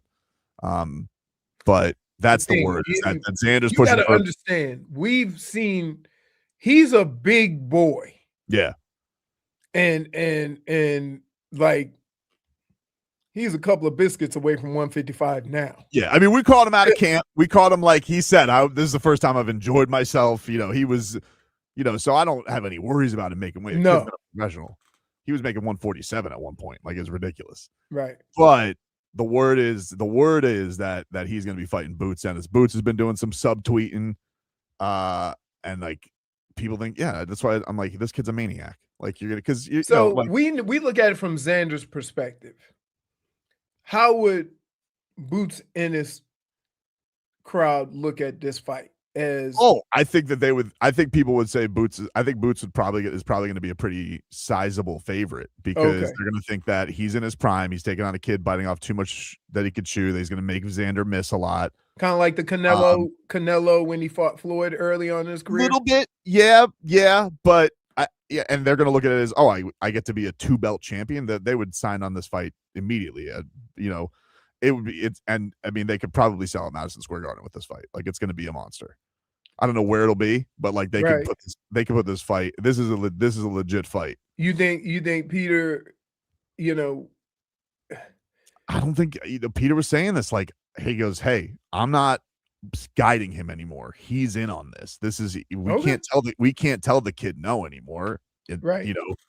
And he's a maniac. He just is. Has there been anybody that has been more patient with his career than Xander though? No. Right? He's been so patient. No. And now he's here. So, why not? He's like, I could fight Haney. But then even people like, he could fight. I think they kicked around Haney. I don't know where the money was. But I would think if it's going to be one of those two, we don't know what fight it is yet. Everybody's being coy about it. But it seems like there's a lot of reporting that it's going to be Xander versus Boots Ennis in June. So, man. That's a good one. That's a good fight. Oh, by the way, I did some research. On? Remember we were talking about the game without announcers? Okay. You weren't alive. Oh, It was 1980. Oh, all right. So it was just a natural sound game, huh? The game, often referred to as the announcerless game, took place at Miami Orange Bowl, featuring New York Jets against the Miami Dolphins. Oh, appropriate. Oh, wait, wait. Let me finish reading this, and then you know, when you say appropriate, let me finish. This late season matchup had no playoff implications. Appropriate. We're not going to send anybody there. Why waste costs of travel? They didn't have an Adam Archuleta and a Spiro Ditas to send to that game. Yeah, and the Jets won. Good for them. Schmeathan says Tobin boxing has a ton of weight classes. Tobin just has a bunch of weight. Wow. Look at that one. What a bastard. There's there's another piece of scuttle that's out there too. What's that? On the UFC side, that McGregor is actually going to be making his return, that he is going to be fighting in July. And the thing on the internet right now is he's fighting Masvidal. That Masvidal is making his comeback into the UFC. Apparently according to Masvidal, he got offered money to fight on the Netflix card, and he turned it down because he's making a UFC comeback, and people are thinking that it's going to be Conor versus Masvidal for just Conor's return. It's not for a title or anything like that. But we got a text from Len. He watched the commentatorless game. I know. I remember seeing it too. Crazy commentatorless game, huh? That's crazy. Gordon's calling in. What's up, Gordon? What's happening? You tell me, buddy. So we've got these 2 games against Cleveland. We've lost 5 in a row. My guess is we'll lose 7 in a row. And we'll stumble into the plan or miss the playoffs completely, which probably wouldn't be the worst thing in the world. This team's going nowhere. We all know it's going nowhere. The roster's flawed. I would say that, and maybe this is a conversation to have in a couple weeks, not now. I'm just so frustrated because although I knew this was going to happen, you win 7, they'll lose 6, they'll win 3, they'll lose. I mean, that's what it is. And they'll wind up being anywhere between a 38 to 44 win team. That's what it is. That's what this team is. They already have that's what this wins. team is. What? I'm saying, but that's what, and worst case, best case scenario, whatever. I mean, when Bam's your best player, this is what happens. My thinking is this: everybody on this roster needs to be evaluated, and I know that we're all so like this whole Bam thing about let's not trade Bam or whatever. Bam's our best player, which is why I think we're all kind of like, well, we shouldn't trade Bam. We should build around him. My feeling is the following: if Shaquille O'Neal can get traded, if Alonzo Mourning can get traded, like they both got traded to the Heat, then Bam Adebayo should be available to anyone who wants him, and now's the best time to get something for him. Well, here's the difference, Start though. this thing over again. You have to put it in context, though, because when they did these things before, they already had some players in place, and they were trying to pair them up with somebody. Anybody that you bring in is going to be paired. Say it you again. just want to blow it up. Yeah, I want to blow it up. We didn't have anybody with Alonzo. We traded our best player, Glenn Rice. Well, look, I think that's for the only Alonzo Mourning, and then later got Tim Hardaway. Here's the thing, Gordon. I think the only way that does happen is if Bam wants out. If Bam wants out and he decides that that's the only way the Heat are going to go in the bag. Unless you're telling me that you can keep Bam and there's a way to make him your third best player, because he's a unique player with unique talent. Mm-hmm. But your first and second best player have to be dependent upon to score 20 points a game. I mean, he does and average Bam 20 points a can't game. do it. He literally is averaging over 20 points a game. Well, he's averaging 20 points a game because he's the only one because Tyler Hero doesn't play all the time. Here's what I would say. I don't necessarily disagree with your thought on he can't be your best player, but here's the other thing. He's not preventing you from getting anybody. They are. Like, it's not like Bam Adebayo's got this albatross that's taking up the whole cap. They got a guy $27 million on a gambling scandal that's taking up cap. Again, I don't know all the minutiae of the salary cap, but if you're telling me if you dump all these guys and he could keep him around as your third best player and go out and get 2 studs, then fine. All right. He's frustrated. Why you let the depressed guy call all the time, man? Because I picked up the phone during the break and he just wouldn't stop talking. Then just let him. But I don't want to hear him just talk. I was like, I might as well use this for content. Tobin, Don't let them listen. Let them keep on calling. Just don't put them on. Then you get this. Thought he was going to go somewhere. No, he went nowhere. He went off a cliff. Now everybody's going off the cliff. Look at him now. Look at the group. Look at the group chat. Look at him. They all, yeah. I just think. I don't know. I don't know if it was MacMan, but you could MacMan's say, not doing that. Nah, you can see. Look at they say screw this caller. Like this guy's still depressed. Like they're sick of him. Bam had an interesting thing about where the team's at right now. It was really kind of a telling thing about how sick he was of where the team was at when he said that. I'll give you the quote here about competitive spirit from the team. This is what he said. You bring a competitive spirit. That's really what it was. I don't, shout out to Myron Gardner, man. Like, y'all notice Myron because he plays that hard, and we need to honestly match his energy. All of us, because if we play like that, we'll be a totally different team. Jeez. Oh, he's calling out people. Jeez. He's calling out people. Hey, that's. Oof. Hey, he's calling out people. He's about to bounce, man. He's sounding like a guy. Like it. I don't like it. I know, Tobin, you don't like it, but he's sounding like a guy that's about to get frustrated. I know what the sound is like, Vlad. I'm just saying. I know what it sounds like. It sounds like, when they have that meeting at the end of the year, he's going to let it be known. Hey, fix this or I'm out. I think it's okay to say it. If I was him, I would say it. Look at all of them. I'd be like, hey, fix it. Why are you sitting here every time you have a solution? I have all these friends who want to be here. You never make it happen. Fix it. You keep dangling out here. Oh, we don't want to make that trade for KD, Bam. Oh, you don't? How come you don't play Kel'el Ware? Fix it. The only guy I trust out here is Pella Larson and Myron Gardner. Fix it. I think it's a reasonable thing for Bam Adebayo to want from the organization.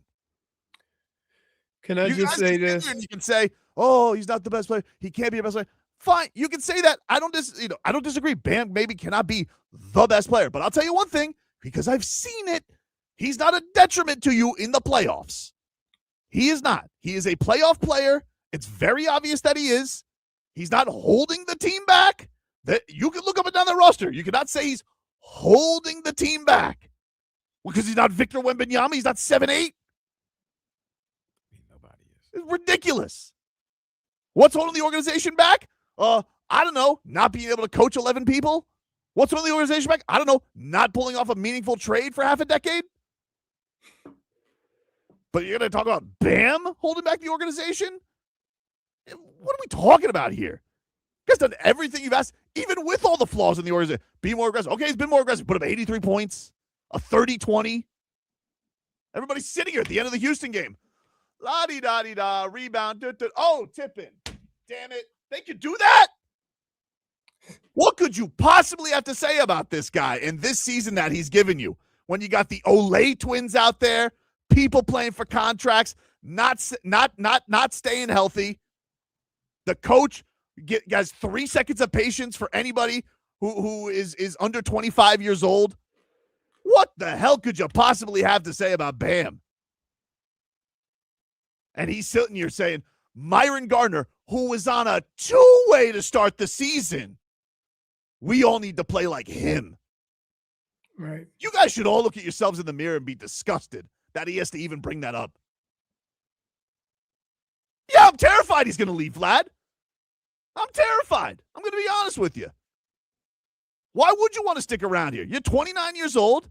The only thing you'd feel is like, hey, they're taking care of me. I don't think he'll make a stink because I just don't think that's in his nature. But other people, if they had that, didn't have that character, I would be terrified. So going into this summer of 26, what scares you more? The fact that Bam might make us think, or Bob might not be re-signed? Oh, Bob not being re-signed. Okay. I still think Bam will be I still think he's got too much of that Heat stuff in him. I feel like he'd be disappointing Udonis Haslem, even though I don't think UD would hold it against him. I just feel like he's too in the cult to leave the culture. Yeah. But Bob's, Bob wants his mommy. He deserves it. Dade South says the next domino to fall will be Tobin end of year press conference question. Don't do that. Oh, my goodness. Don't do that. That's it. We'll take a break. Back after this.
Welcome back, everybody.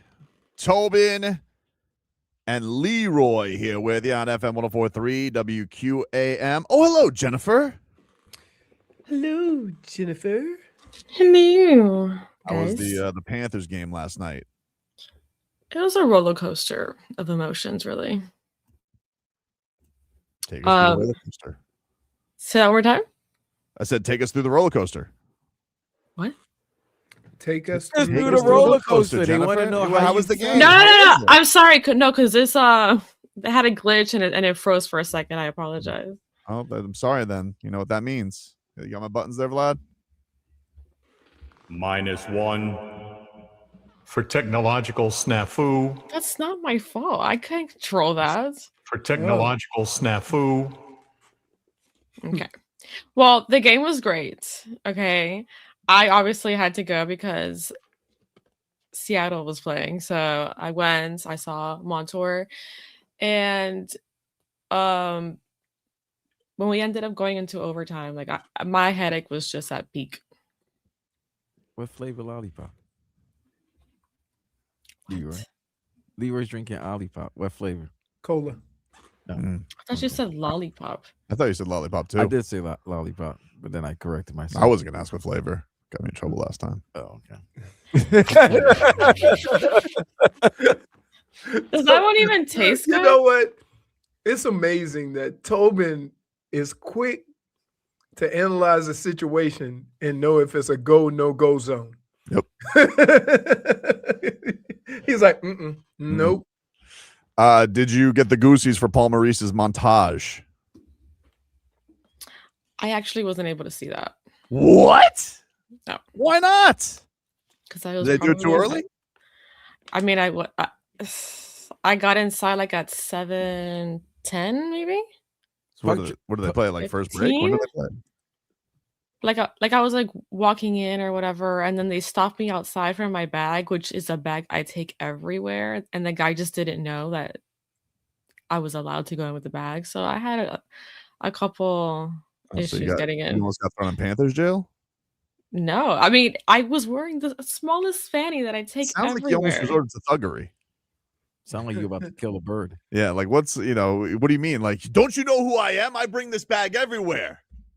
I literally walking in, and he's like, "You're not allowed to come in with this bag," and I was like, "There's no possible way this is real because I take this to every festival, every game." And then like we had like a guy come in, and he was like, "No, this is allowed." Okay, all right. And it was this whole thing, but You missed the Paul Maurice montage over that, huh? I did. Wow. Sorry.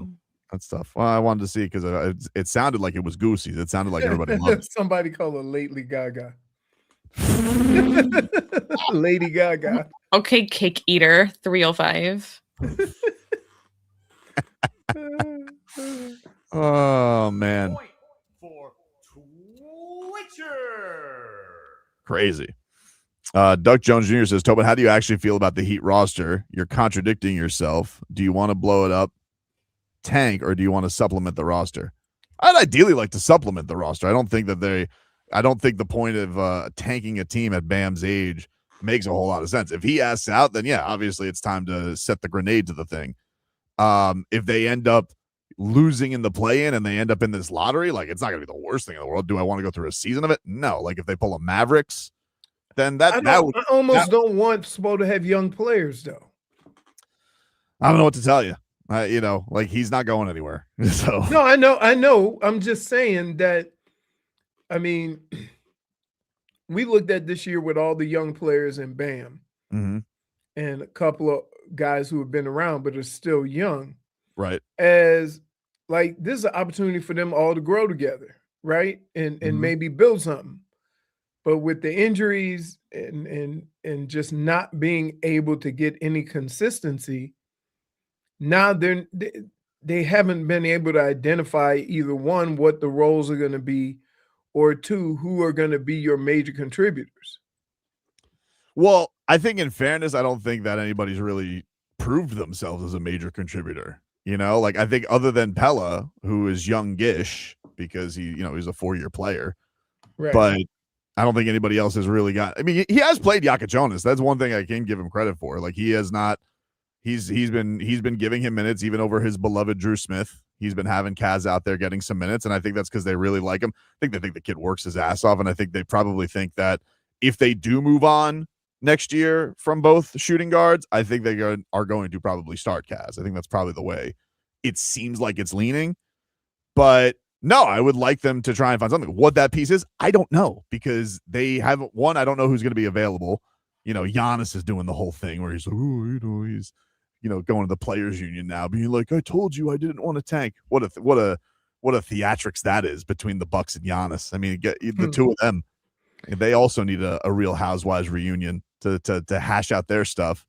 I mean, Vlad and I were talking about Zion. I told you that Zion's looking good, dude. Zion, hey, Leroy, 37 out of 38 games he's played. And he's played over, I think, 50 games this season. And if you look at him, because he played the Knicks last night, they lost, but that's a talented, bad team. But he looked in shape. There was tone and definition in his body. He looks thin. Yeah, he looks like he's in shape. He got his man body. Yeah, crazy, man. I listen. If I'm you guys, I would definitely have a conversation about that because he's efficient. Like when the ball's in his hand, he's gonna score 70% of the time. Now I would rather him rebound a little bit better, but he's playing good basketball. Playing good, man. I'm telling you. Hey, let's go out to the Toyota of Hollywood guest lounge. Over 2,000 Toyotas on sale at one location at Toyota of Hollywood on 441 between Hollywood and Sheridan.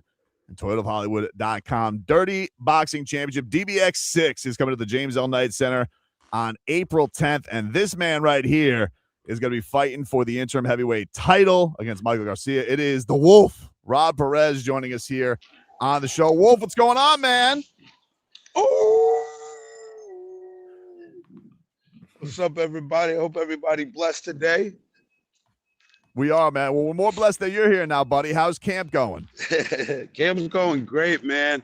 This is actually one of the first camps that I could proudly say that I'm in shape.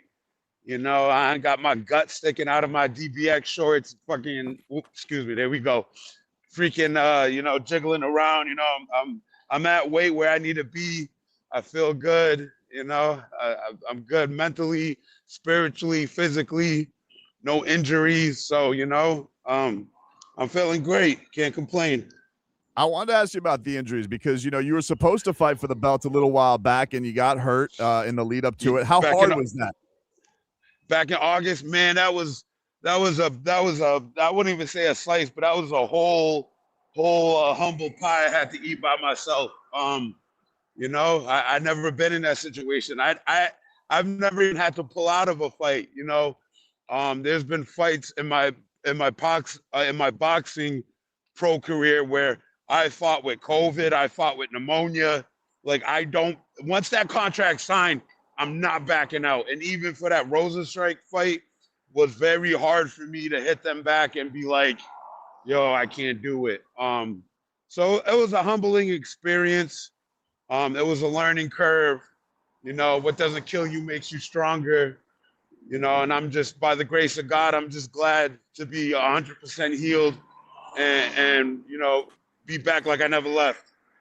Yeah, because Leroy, one of the things I really love about Wolf is this man wanted to come in and slay all these guys who were in the UFC, really put DBX on the map and represent them well.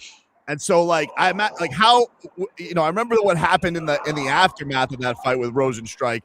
How hard was it being there that night, just seeing that happen, and you not being able to be in the mix for it? Did that hurt a lot? You saw what I did afterwards. I had a little bit of the platinum tequila in me, and the inner wolf in me couldn't just sit back and watch that happen. So I had to hop in the ring.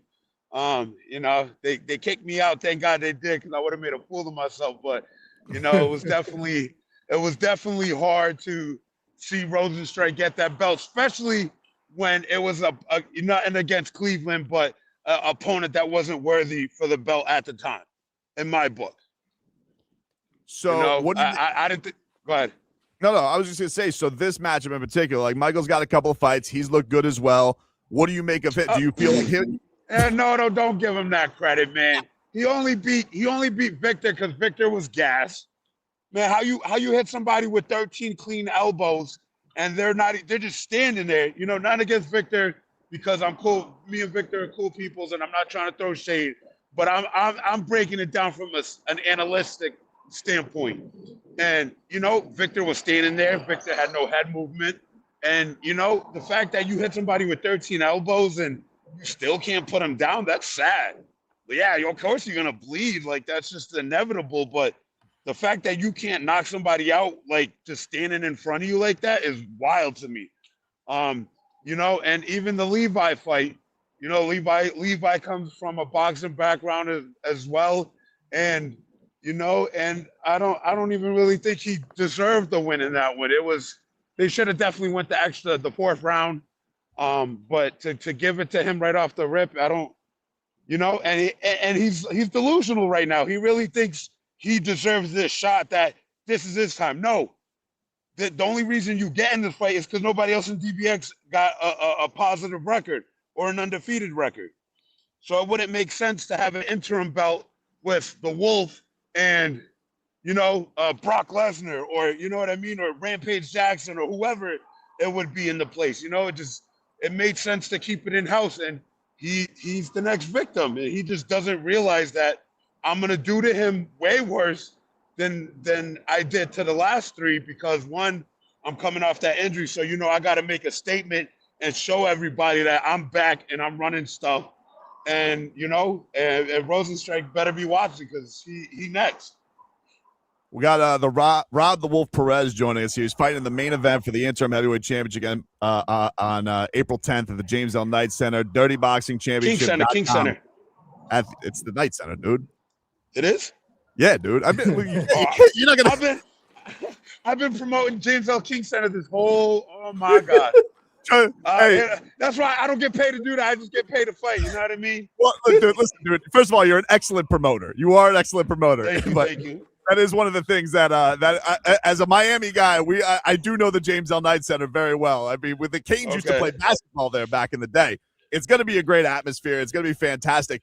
How have you felt like, because you do look in tremendous shape for this fight? So, like, what changed from the injury? Did you do anything different, or has it just been hard work and just gym rat to get yourself in this kind of shape for this fight? I just stopped being a fat person. I want to say the A word, but I'm a heavyweight for a reason. I think Derek Lewis said it the best. We all middleweights. We just fat. And it's true. I love to eat. What's the point of counting calories and all that stuff when you don't gotta make a weight? You know what I mean? You get to eat what you want. But I've been eating more cleaner. And I always put in the work. That's never been an issue for me, and it shows in my fights. While everybody, while my opponents are clocking in at their 9 to 5, I'm clocking in at the gym. And then when they clock into the gym, I'm clocking back into the gym. This is all I do. This is my living. Like, there's no plan B, C, or D. It's fight or, lay down. And I don't lay down for nobody. You have definitely not been shy about, like, going after your opponents pre-fight. You like those mental warfare games. How have you felt that's worked against Michael in the lead up to this? He's more of a quiet one. He can sit there and be like, "Oh, it's not affecting me, man." I know I'm getting in his head because it's what I do. I've done it to all three of my opponents. I know how to mess with them psychologically.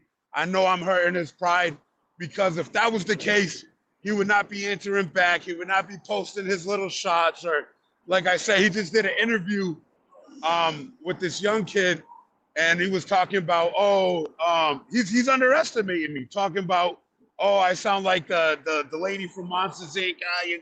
You forgot to fill out your paperwork, and you know what I mean? Like, he's, and you see it in his videos. You can tell in his hype videos, or whatever you want to call them, that DBX is making him make the video, and he got no deliverance. He's not entertaining. He's boring, and he don't even believe in himself when he talks. I'm not saying everybody got to be like me, but if you got a big fight coming up, you're going to stand on your word. you're gonna be about your business and you're gonna make it clear. You know, I can see right through him. He's gonna feel it, man. And plus he built like Gumby. Not saying that you got to be a muscle head or you got to be in a crazy shape, but you know that core, there's abs and muscles around there for a reason. And he built like the Michelin Man, and he's gonna find out the hard way. He really is. Wolf, we can't wait to see you fight, man. April 10th. Go get your tickets now. DirtyBoxingChampionship.com and see if the Wolf goes to 4-0 and raises up that interim title and sets up a big matchup with Rosenstrike. Man, we appreciate the time, buddy. I appreciate that, and we'll see you in a couple of weeks. Hey, no problem, man. You guys take it easy and see you soon. 16 days. Make sure you get your tickets. And if you can't get your tickets, make sure you watch it on YouTube because it's free. There you go. Rob the Wolf Perez. That guy is he's a showman, Leroy. He is a showman. He's excellent. Dude. Hey, he had one. I'm proud of him because I told him, I said, hey, he says, and you know what? He didn't even lie to me. He said, I'm going to try. And you know what? Little slip, false start. Hey, then we got into it. I would have liked to get out of the first sentence. Yep. But he got You know, he did his best. I'm surprised it was just one. Oh yeah, because there was a bunch of times during his comments where he saw the words sounded like he was going to explode. Mm-hmm. Yeah. Hey, only one? I think he Pretty pitched good. I think he pitched a no-hitter. Pretty good. If you only Hey, he pitched a no-hitter with a walk. yeah, it wasn't a perfect game, but it was a no-hitter. He really is. He went 27 straight hitters. He got 27 straight batters out, but he walked the first guy. Yeah. He's very, very entertaining, and I'm looking forward to seeing him. Michael Garcia is like, listen, that fight that he did hit the dude with a bazillion elbows.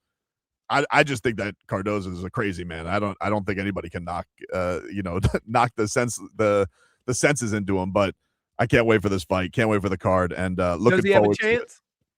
Michael Garcia or Wolf? Wolf. Oh, Wolf for sure got a chance. Yeah. Okay. Yeah. No, Wolf's You think he dangerous. would be the favorite? I think so. Yeah, I would say he's probably the favorite because he has the knockout power. He's a wild man. Like he was supposed to fight Jairzinho Rosenstrike, who has been a heavyweight contender for the UFC. And this guy, he wants all the smoke against everybody. So I'm very much looking forward to seeing that. It's a great card. He's got this other guy who Dustin Bailey, who's his buddy, who had a sick ass knockout the last time, and he's fighting a kid Jeff Craig. The card has really got a lot of great action. So looking forward to it. It's going to be big fight week. Mouthpiece optional. Yeah. Would you protect it? With the tooth? Yeah. It's a look, dude. I like it. And it didn't help that we were getting the underneath look, the undercarriage look. Get the work in, dude. Yeah. Get the work in. We'll take a break. Get you caught up with all the action around here. Football and whatnot. I don't know. I have nothing to tease. Back after this.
Welcome back, everybody. Welcome back.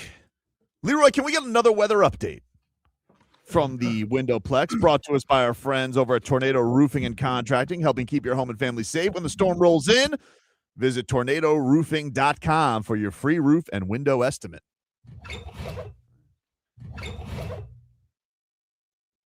Where'd he go? Is he potted up, Vlad? Yeah, he's potted up. So where did he go? He pulled out his microphone, didn't he? He totally pulled out his microphone. Oh, I hit the button. Sorry. Yeah.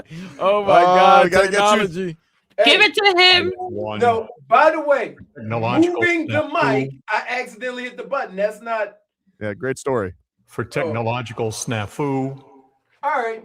Clouds are starting to form up. The winds are coming out of the east. I say between 10 to 15 miles an hour.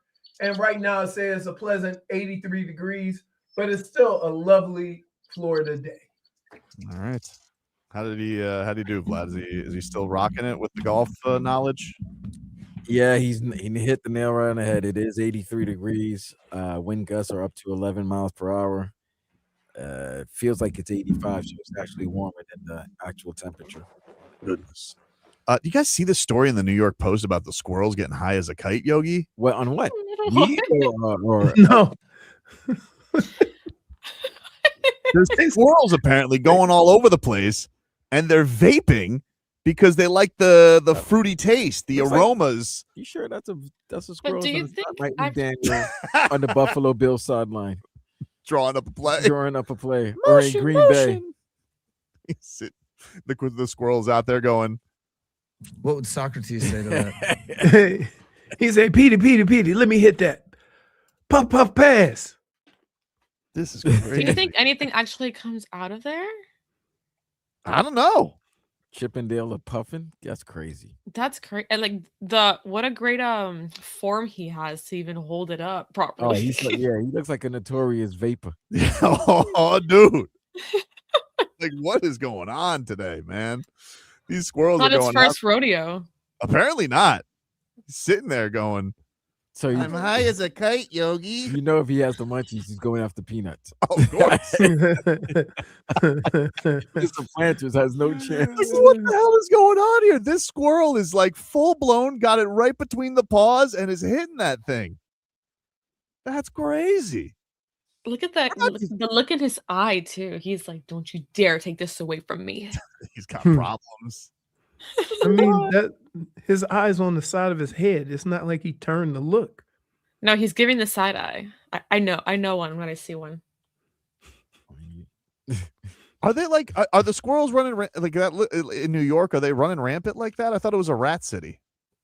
There's squirrels. There's a lot of squirrels. There's a lot of parks in New York. Man, and they're just like, you know what? This is what I need. There's no acorns here. I live in the concrete. Well, hey, that Za's there. You're gonna get that Za. The pizza. Yeah. You gotta get that Za for that Za. What are we doing with nature right now? I don't know. Squirrel McDaniel. It is Squirrel McDaniel.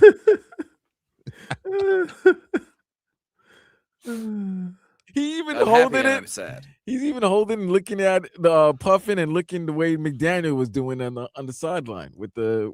Was it Buffalo? Was it against Buffalo? It was against. Yeah, I think it was against Buffalo, Yeah. freezing his ass off. Oh, he was frozen and he was puffing. You know, I anticipated this question. Squirrel sitting here wondering the philosophies of life. To be or not to be. What do you think, Rocco? Should we hibernate this year? I don't know, man. Seeing all kinds of things. You ever think that we're just rats with fuzzy tails? You hitting the vape again. What are we doing? I want to talk to the person who took this picture.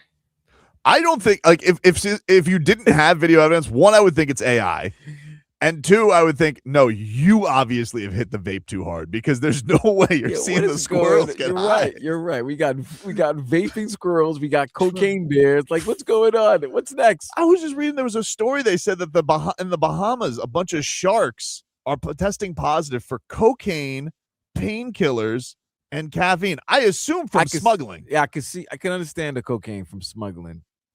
Painkillers, though. Oh Lord. I guess. Maybe I guess there's painkillers in that package. That's Can you tell me where exactly? Because I don't want to pass by. I don't know. This says in the Bahama waters that the scientists have tested for sharks and that they have tested positive for. These are the types of things they've tested positive for. I'm thinking you want a yayed up shark in the water, man. Dude, a coked out shark? Are you kidding me? Yeah, that's forgettable. No, and mind you, it's already vicious enough in the Yeah. Bahamas. Like a Conor McGregor shark? Just absolutely snow blowing. Ooh, it'll be a new terminology when you say blowfish. Oh my goodness. Wow. Unbelievable. Do not want to be near that. Terrible. You imagine like this is one of those things where it's like, you're going shark diving today, but it turns out all the sharks are just absolutely high as a kite. Well, mind you, my dad has done shark diving there. Does he know about cocaine shark? No, I'm about to tell him because he really wants to go back and do it again. And I keep telling him, don't you dare. I kind of want to do it too. I know intangibles, but like I kind of want to do it too. But I got to be honest with you, the cocaine shark kind of scares me. I don't think I can do it. Hey, For it's a whole sure. new meaning for great white shark when all right, he's yayed up. Okay, whole new meaning. I don't like. I'm a little ignorant to cocaine. I'm sorry. Like once it hits the water, doesn't it? It's still got the goods. Well, if it's packaged Ah. and Ziploc very well. If it's bundled? If it's bundled, that's why it can last on the water. But sooner or later, once the shark sees, the package and just opens it up and it gets in his blowhole, it's over, man. Once you realize, like, you're like, oh, this isn't a sea lion. Hey, wait a minute. I feel pretty good. Oh, no, he's just going to be swimming fast. Wow, this shark going like 80 miles per hour, Yeah, Jim. they got the tag on it. They're like, wow, this shark, what's going on with him? What's going on, Jacques Cousteau? What's going on with this shark? Why is Jaws going that fast? How did he get that far? Oh, Jaws? When he has lockjaw? It's going to be crazy. What is wrong with y'all? Y'all have taken a This squirrel. is what you would see underneath the waters Yeah, well, of the Bahamas. except his eyes would be just like like twice the size. Jaws will be appropriately named. How could we not? Look at this squirrel. He's high, dude.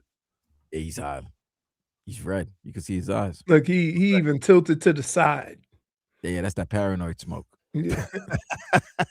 I didn't want to say that, but thanks, Yeah, it's Vlad. paranoid smoke. Looking around, making sure that everything's cool. Yeah, well, imagine the you're other squirrels is coming by, Chip and Dale, and not trying to come through and be like, hey man, let me get a hit of that. Be the Snoop of Half Baked. You don't want that. You don't want that. I could understand why the squirrel's doing that. Do you imagine how terrified you would be because I imagine squirrels got to live their life paranoid anyway. Like a hawk's going to come at any point, just swoop me up, and now you're high. Yeah. Jeez. I wonder what time was it 4:20? Looked like I don't know. He's I mean, definitely if it's current news, I don't think it's 420. he's only got a month to go. He's celebrating early. So we got a squirrel smoking on a vape. We had a raccoon that was inside. Crackoon. Raccoon. And then we had another raccoon that barged in the liquor store and just got drunk off the dark liquor. Remember? That is true. Yeah. Animals getting wasted out here. What are we doing to the animals? We're corrupting them. Listen, if we're gonna take their homes, they're gonna take our drugs. Jeez. No. Take a break. Back after this.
All right, welcome back, everybody.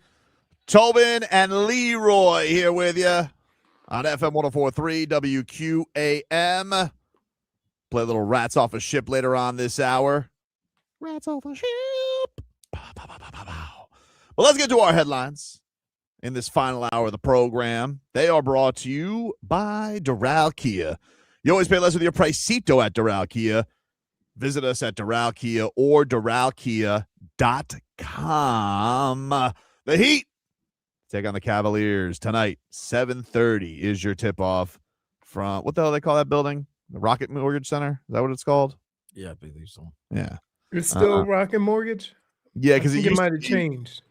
It used to be like the Fund Arena. It used to be ever since what's his name bought the team, because he owns Rocket Mortgage. Yeah, old Comic Sans. Dan Gill. Is he still with us? He was sick, right? Yeah. That was his son. No, I know his son No. passed away.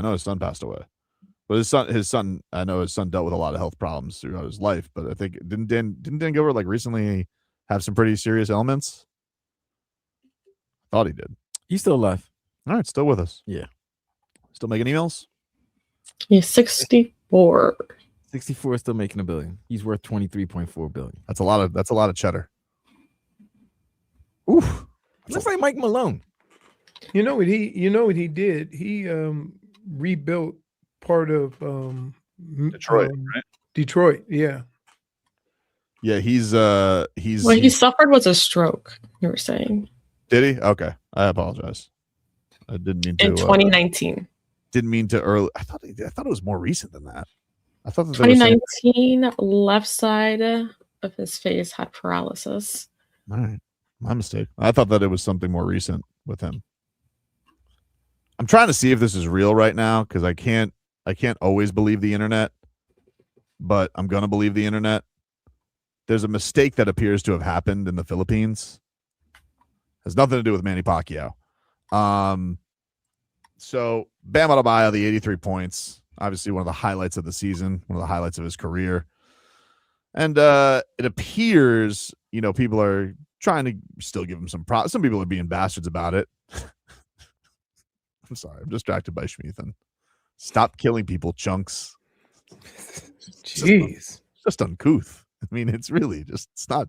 They called you chunks? It's just not nice. That's rough. That's his new nickname for him recently. Nice, Ethan. So I saw this on Twitter. I hope it's not real, but it wouldn't surprise me. In the Philippines, they have congratulated Bam Adebayo for his 83 points. There appears to be a problem. It appears to be a sign that was made with AI, and that's definitely not Bam Adebayo. No. That is very much a poster of Dwight Howard. Oh my goodness. What the hell happened? When are we gonna learn? What the hell happened there? Because I even see an AI Simone Fontecchio. I see what appears to be Bam Adebayo. And Yeah, yet, why would they change it? Because the background is our it players. seems like a real picture, but why is Dwight Howard getting congratulated in the Philippines? Is it because they're Heat fans because of Spo? That's what I'm saying. You would think they would know. Oh my goodness. Spo's got to have a talk with somebody. I tell you what. That's crazy. Sometimes we just need to not, in our efforts to be the first on the internet, sometimes we need to check to make sure our stuff is accurate. Man. The background of that photo is literally this. Yeah. What's going on there? I don't know. That's wild. Some bad news from the Panthers. Paul Maurice today. He says that, and this is from George Richards, Florida Hockey Now. Paul Maurice says that Anton Lundell may be out long-term with a rib injury. Could be 2 to 6 weeks. No surgery. On ribs? More ribs, Mr. Lasolis. I think he just got honored, didn't he? I saw the mayor of Fort Lauderdale, I think, just had Mr. Lasolis around. He even called him Mr. Lasolis. It's weird. Like when you say I've never heard of surgery with ribs. I don't know, but so he's not. Say he's got a rib injury, no surgery needed. like Oh, I don't know. would indicate that it's something more than that. If you're I don't even know. discussing, you know what I mean? I mean, do you get surgery to Don't they fix your just lung? heal? Do you what now? Like if he cracked lung, like if it punctured a lung, like if a cracked Yeah, rib- that's what I'm saying. But you would say he has a punctured lung. You wouldn't Yeah, but say like he has a ribs rib heal injury. by themselves, right? But also, Yeah. hockey's very secretive about injuries. That's like Right. kind of the thing. So maybe they're that, And maybe 2 that to was part of it. 6, I remember I missed. I think I broke my ribs, and then went to come back, and the trainer was stretching me and broke them again, and then I got put on IR. That was painful. Yeah, did that guy get fired? Who? The trainer. No, we was just stretching, regular stretch, and then it was just a He didn't- loud pop. He goes, "Uh-oh." Uh-oh. But Yeah. like, what do you mean? Like, what do you mean when he said, "Oh"? Like, did you hold a grudge against him? No, I didn't know I was gonna re-break my ribs. I thought I was healthy. I didn't have any pain or nothing. I feel like he deserves some kind of a -1 for that. I feel like Listen, when it comes to medical staffs and football teams, there's a lot worse stuff that goes on there. Mm. One of my biggest complaints about that was, so say if you get hurt on Sunday, they have a conversation about your injury without you. So they all come out of that meeting when you talk about injuries during the game, predetermine how long it should take you to heal without ever asking you. It's a weird dynamic. Cake Eater says, at least the Dwight was in a Magic jersey. They kept it in Florida. It's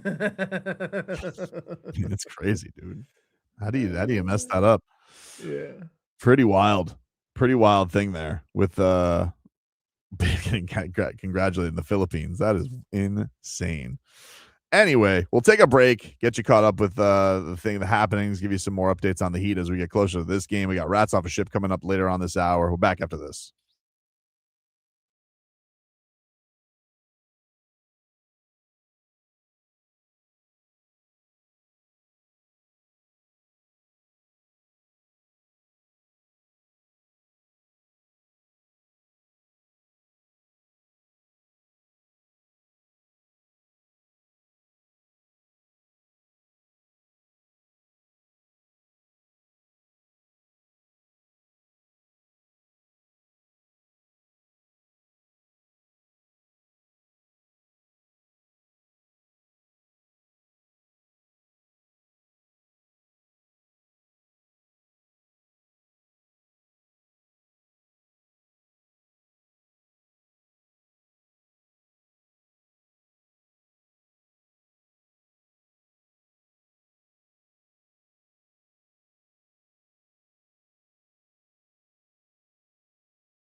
All right, welcome back, guys. Tobin and Leroy here with you on FM 104.3 WQAM.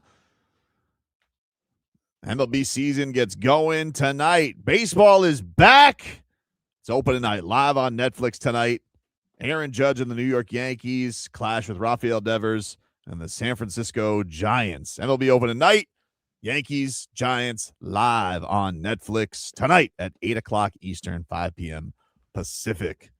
As baseball is upon us. Tomorrow I got a full slate of games. The Marlins get going on Friday night. I think we got Mets and Pirates in the middle of tomorrow. Skeens on the mound. Paul Skeens. See what he's got going on. How much longer will he be a Pirate? He's a moose. Oh, yeah. Yeah, he's good. Ooh. He's good. He bringing straight cheese, baby. Cheese, dude. It's crazy. The Heat, they'll be back in action tonight at 7:30. 6:15 is preheat. Tommy Tig, Alejandro Solana will get you going. The Miami Heat are taking on the Cavs. Erik Spoelstra got some cuts in here from Shoot Around today. Shout out to Ben Rivera from the Heat broadcast. And he said this was Erik Spoelstra talking about Kel'el Ware's up and down minutes so far this season. Here's what Spo had to say on the Warehouse. This is not for a lack of want or a lack of awareness. He's committed to this process. This level of competition has gone up significantly in the last 3 weeks. And it's not just Kel'el. It's all of us have to collectively raise our level. And that's what, he's processing with. And these are great games of experience, for him. Every possession matters. It feels like the playoffs, because that cliche, when you say every possession matters, it does. Like a poor 3-minute stretch with a unit can go 13, 14, 15 points the other way. And that changes the whole complexion of the game. But he's working at it. I really commend him for that. And we do need, productive minutes from him. All right. Kel'el is not, I will say, in the last 6 games since he had the shoulder, he has not been the same. He's shooting under 50%. He is, I think, averaging like 8 and 7, down from him. He was nearly averaging a double-double. He's 3 for his last 21 from 3 over the 6 games. Like, he just doesn't look comfortable. It's weird because it's when you hurt a shoulder, like if you're just like walking or running, right, it feels fine. If you have to lift your arm either over your head or to the side, it's excruciating. And I don't know if that's the case, but just imagine basketball spent over your head. Especially him with those giant ass arms that he has. Exactly. I literally just see Kel'el Ware. All I see is wingspan. The other thing, Tobin, I'll tell you this. Early on in your career, because you've been dominant at every level you've played, you haven't really ever had to learn how to play hurt or play banged up. And I think as young players, as you get older, you learn how to work your body or do the things to put yourself in a position to compete, even with your injury. When you're younger, you're just like, damn, I can't do what I, want to do. So there's also that. Like the first time I had kind of be around injuries a little bit to learn how to deal with them and still be able to contribute with them. Not easy to do my first radio show with a sore throat. Somebody, please, anybody, please get the Vlad. Come on, man. What? Come on. I don't know the reference, so it's no reference. Just -1 him. Why, dude? Because that -1. I love when you do that. It's just like, come on, dude. Like I really think something's wrong with him. No, I know. I'm telling you, it's a learning experience to be able to play when you're banged up.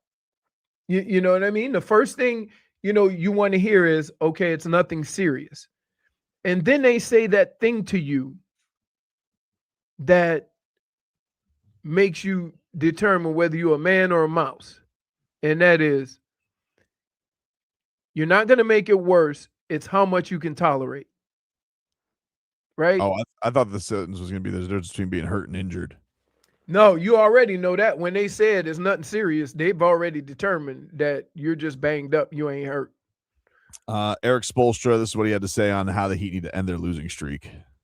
That competitive will When defensively, it hasn't Next been question. to our standards. We played some good teams. Well, you did. I mean, all right, no problem. That's Would it. Would you like to hear Bam Adebayo's thoughts on expansion? Expansion of what? The NBA. They're going to vote on Vegas and Seattle soon, and he was asked, would the NBA work in Las Vegas? I can see them supporting me like that. I don't know about another team, man. That's a fine line, because Aces fans are really true to the Aces. So I don't know how that's gonna happen, but if they start winning like the Aces do, that maybe. Did he just say he needs to be the face of the franchise of Las Vegas? I don't like. He mentioned Vegas and Aces a lot. I don't like that. I'm very uncomfortable right now. I see that. Hey, this is what the funny thing is that somebody, a Tobin in some other town, is asking Bam to make a stink. And Tobin can't deal with that because the shoe's on the other foot. He's like, don't make a stink, Bam. I don't like it. I like You it. know what? I think one of the things that sometimes hurts players, they have a level of loyalty to their organization that the organization doesn't necessarily have towards them. Right? And sometimes organizations look at players as being as good as the next guy we can get. Right? And I think players fall into like Bam. Bam is Miami right now, as far as culture, as far as captain, whatever. It takes a lot more than just a slump to get a guy like that to basically give up that and start over. So it's going to have to be a lot of just frustration out of him to finally get to that point, because they have put him in a place in the organization where he is, what? I know you and I, we've never shared this, but you and I have been to Las Vegas. And, one thing we could say about our trips to Las Vegas, we've seen that place kind of grow as a sports town. Whew. And I really think I know Vegas is like going through stuff. Maybe it's not as hot as it used to be, not temperature wise, just like popularity. It's but popular. It's so cool because everybody's looking for stuff to do there. And like when the Knights were there, we were there when the Knights were the only team. I don't even know if the Aces were going through their dynasty yet. And the Golden Knights, like they do the parade through the casino and that damn building. I mean, it like when they scored, the whole thing didn't go. I was scared as hell. I thought we were going to war The whole city almost blinks. I'm like, what the hell is happening? And Vlad, we went to the one restaurant where everybody goes right before the Golden Knights play. And it was packed. Yep. And then the damn stadium for the Raiders looks amazing. But man, I think an NBA team's gonna flourish there. I mean, the Aces are like one of the strongest franchises there is. So why wouldn't it work there? And his girl is the face of the franchise. The one thing I don't like about expansion, though, I don't know if they'll like this or not like this, but all the cool cities appear to be going west. Like I know geographically that's just how it's got to go. Where would you put a team east? No, I mean I know. The Heat were in the East their first. They were in the West their first. No, but I'm saying where would you put? I don't know. I don't know which team to pick, because the only team that's close would be like Denver, but we're gonna get Memphis and Minnesota in the East, and I'm like, man, nobody likes to go there either, and so you're gonna have more teams in the East that nobody wants to go to, and everyone's gonna want to go to Vegas, and someone's gonna want to be the face of Seattle. There's no other place. There's really. when you think of And the the Eastern East, Seaboard. there's no other place to put a team. Schmieden mentions Nashville. Draymond Green upset a lot of people because he said just move the Grizzlies to Nashville. I've never been to Memphis. I know that the word is people hate Memphis. Like the players don't like Memphis. Walking in Memphis. I think Nashville's a cool city, but you know, I don't know. It's like they got the arena there for the Predators, so I guess that would be an easy, but like I don't think you could just steal them. You can't just tell the Grizzlies to go to Nashville. I don't think it works. Why like not? You could tell You them know what- you know what you can do? You know how they do it? Hmm? They put a little cash behind it. Just money. Yeah. That's it. Like you think of all the football teams that moved, when they moved to that new city promised them money and stadium. I mean, they did Imagine all the people pre-gaming on Broadway to then just go into the stadium. Scary. Yeah. No, Broadway's crazy. That's what it's like in Vegas, though. Wait, Nashville has a Broadway? Nashville has a Broadway. Yeah, and it's Nash full- Vegas. It's and it's right just- there on the same strip. All of Vlad, everything. it's just debauchery now. Like it's become like a very like chic It's like place Timu- to go. It's Timu, New York? Yeah, And kind of. Timu But Vegas? instead of Broadway in New York is for theater, this one is for basically country Debauchery. restaurant. But it, Search it up. I'm guessing. I'm gonna guess that Astron and Nashville is a little bit different than Astron and Miami. Nah, they got some country now. Things There's some have country ones. changed. Things have There's some changed. country ones wearing those Daisy Dukes. And why every Latino that I know down here, when they say we're going to take a trip, it's to Nashville. Cubans love Tennessee, dude. Yes. By the way, guys, Brittany made her flight. Oh, she did. Oh, I'm She so happy. did. for her. Did you She see- said she went through TSA and Mhm. guess how long? 15 10 minutes. 10 minutes. Tobin? We'll say a half hour. She said 7 minutes, guys. Wow. You know why? Oh, she What did. time was her flight? What time did she get there? 10 a.m. I honestly don't know what time she got there. She got there. I didn't know. Her flight was 10, as she said. I remember. Well, she was told to get there at 4:40 a.m. Right. So there is no way she went there that early. look she's I just like asked her. typical Gen Zer who likes to just breeze onto the plane like it's an Uber. I don't know You how know, people I'm do glad that. That she- gives me Tobin, anxiety. we've Because we were done that working. right after work. Because we were working. Like if I had my ways, I will always get to the airport a little early. I just like to give myself the comfort of it, you know? Well, no. What if Here's why you have to go early, because you always get stopped by TSA while I'm sitting there waiting. What is Every this? time we go to Vegas, you get stopped and have to take your whole go gadget equipment apart, and then they question you about every single item. Right. If you're going for work, he's the one that ends up bringing the tech because you're not going to. It's true. I got my computer. Your Yeah. computer, that's it. People are used to just seeing computers. Him, on the other hand, he has a bunch of other things he has to I got carry. gizmos. I have gizmos I and mean, gadgets. it's like, look, I go, Okay. so I Little start Mermaid. off here. I Who's always this? wear sweats when I travel, no belt, right? This is And the then I other- wear The flip belt's flops. gonna stop you. I wear slides so I don't have to take my shoes off. I go through, I'm sitting at in the waiting area looking back. Again, that's not the problem, though. The problem is that Tobin is the one that actually carries all the equipment. Yeah, but again, then I my- gotta wait for him to get dressed and put his Yeah. shoes back on. I don't like wearing gym clothes to the plane, you know? Like, and I wear sneakers because I'm a thong It's okay to sandal wear wearer. sneakers. So that's the way that I go. I go thong sandals. I can't wear shoes with that. Crazy.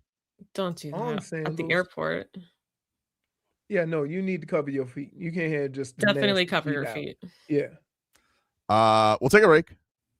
We close things out with a little rat. Oh my goodness. Well, you teed him up for that. This guy's 1080. You teed him up for that. Can we throw in the So towel? messed up, man. Ethan says, brother, we can tell that you don't wear gym clothes. Son of a bitch. That's wrong. We'll take a break. Rats off a ship is next.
Jennifer, what is that shirt? Looks like you're wearing two different shirts. It does look like she's wearing two different shirts. I'm glad you said something.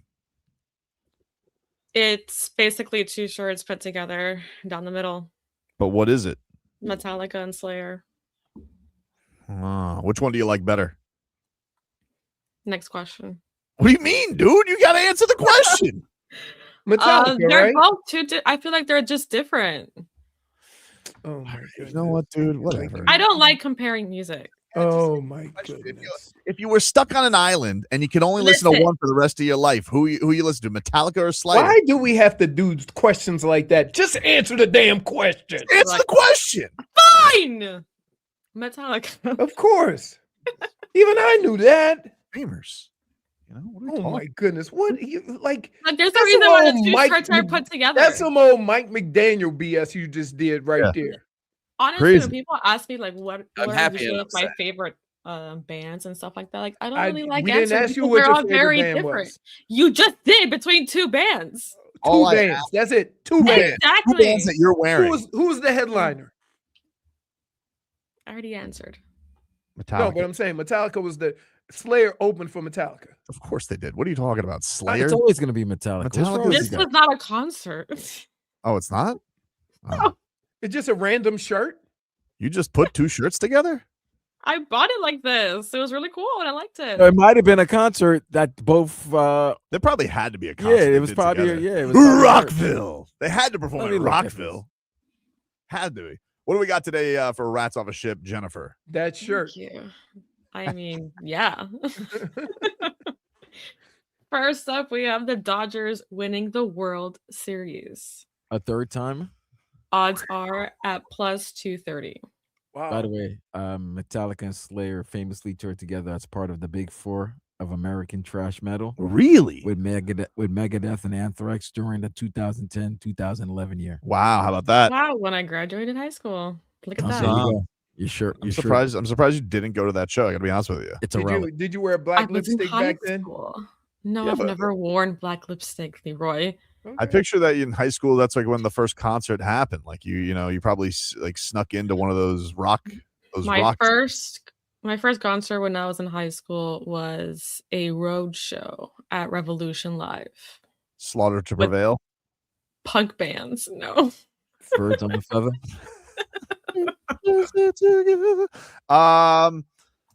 You know what? I am going to be Rats Off a Ship on the Dodgers winning again. It may be a fool, because you just watch them; they're ridiculously loaded. I mean, you almost laugh because of how much talent they have. But they almost lost last year, and I gotta feel like baseball will catch up to them. And I just think that it'll happen. So I'm gonna Rats Off a Ship. I'm not taking. First of all, it's not worth it. Like, you're way better off. There's got to be value in that. Right. But I'm Rats Off a Ship. I'm gonna say Dodgers do not win the World Series this year. Rats off a ship. I'm not rats off a ship because we had the same question last year. It's just so good. They're so good.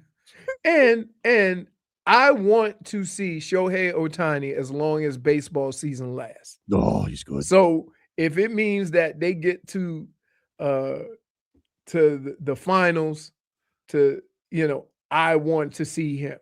Yeah, and like, let's be real. Even if they stumble, they're gonna just trade for somebody. They're just gonna be like, cool. Right. Hey, Manny Machado, you're a Dodger now. Oh, Again?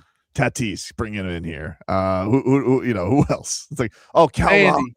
Hey, Cal Raleigh, we're just gonna take you from Seattle. No, those teams are gonna compete. Well, I mean, maybe. Seattle, yeah. I like Seattle a lot. Seattle. Well, here's the thing I'm worried about Seattle is No, they squashed the beef. They squashed it.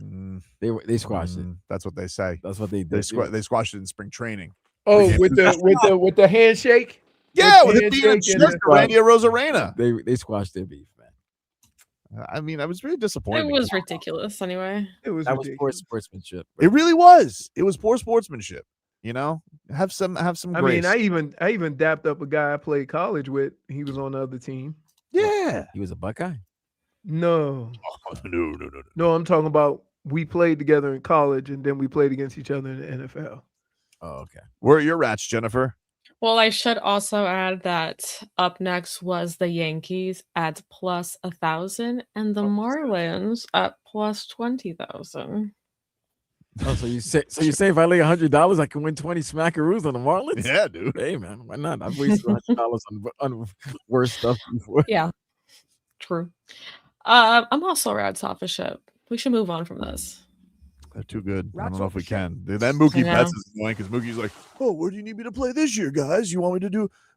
I'll just be an all-star. The guy's good at every position. It's ridiculous. Every position. Every position. He's amazing. Like, oh, okay. And then he goes to shortstop in the middle of their career. Is good at shortstop. So if you're making 350, That's not how it's supposed to work, though. You're supposed to leave Well, shortstop and then go to the outside. Vlad said it perfectly. They are paying him for that. I understand. Do you know how crazy that? I've never heard of anything like that. Wait, they paid him $350 million, and he ain't making half of what the. Oh no, it's all deferred. These guys are getting their money when they're I like know. 60. It's a complete Ponzi scheme. Oh yeah, it's ridiculous. Definite. Where are your rats, Vlad? Of course, I'm rats off a ship on them. You crazy? You know who I'm rooting for. I know who you're rooting for. Yeah, but do you get outta believe you here. can beat them? I think we can. I think anybody can. Listen, Rats off a ship. Toronto had them dead to right. They did have them dead to rights. All right, it took. And Canada's a mush right now. Yeah, I mean, they can't win anything right now. Battle rap, It's tough. World Series, Yep. Stanley Cups, NBA playoffs. The Olympics really had to crush them. Oh, I mean, that had to be. I mean, do you think Sam Bennett's okay there now, or do you think they're still pissed at him? Nah, I don't know. Hmm. I still don't think he'll be entering Canada anytime soon. I saw He'll Stolar. always be public enemy.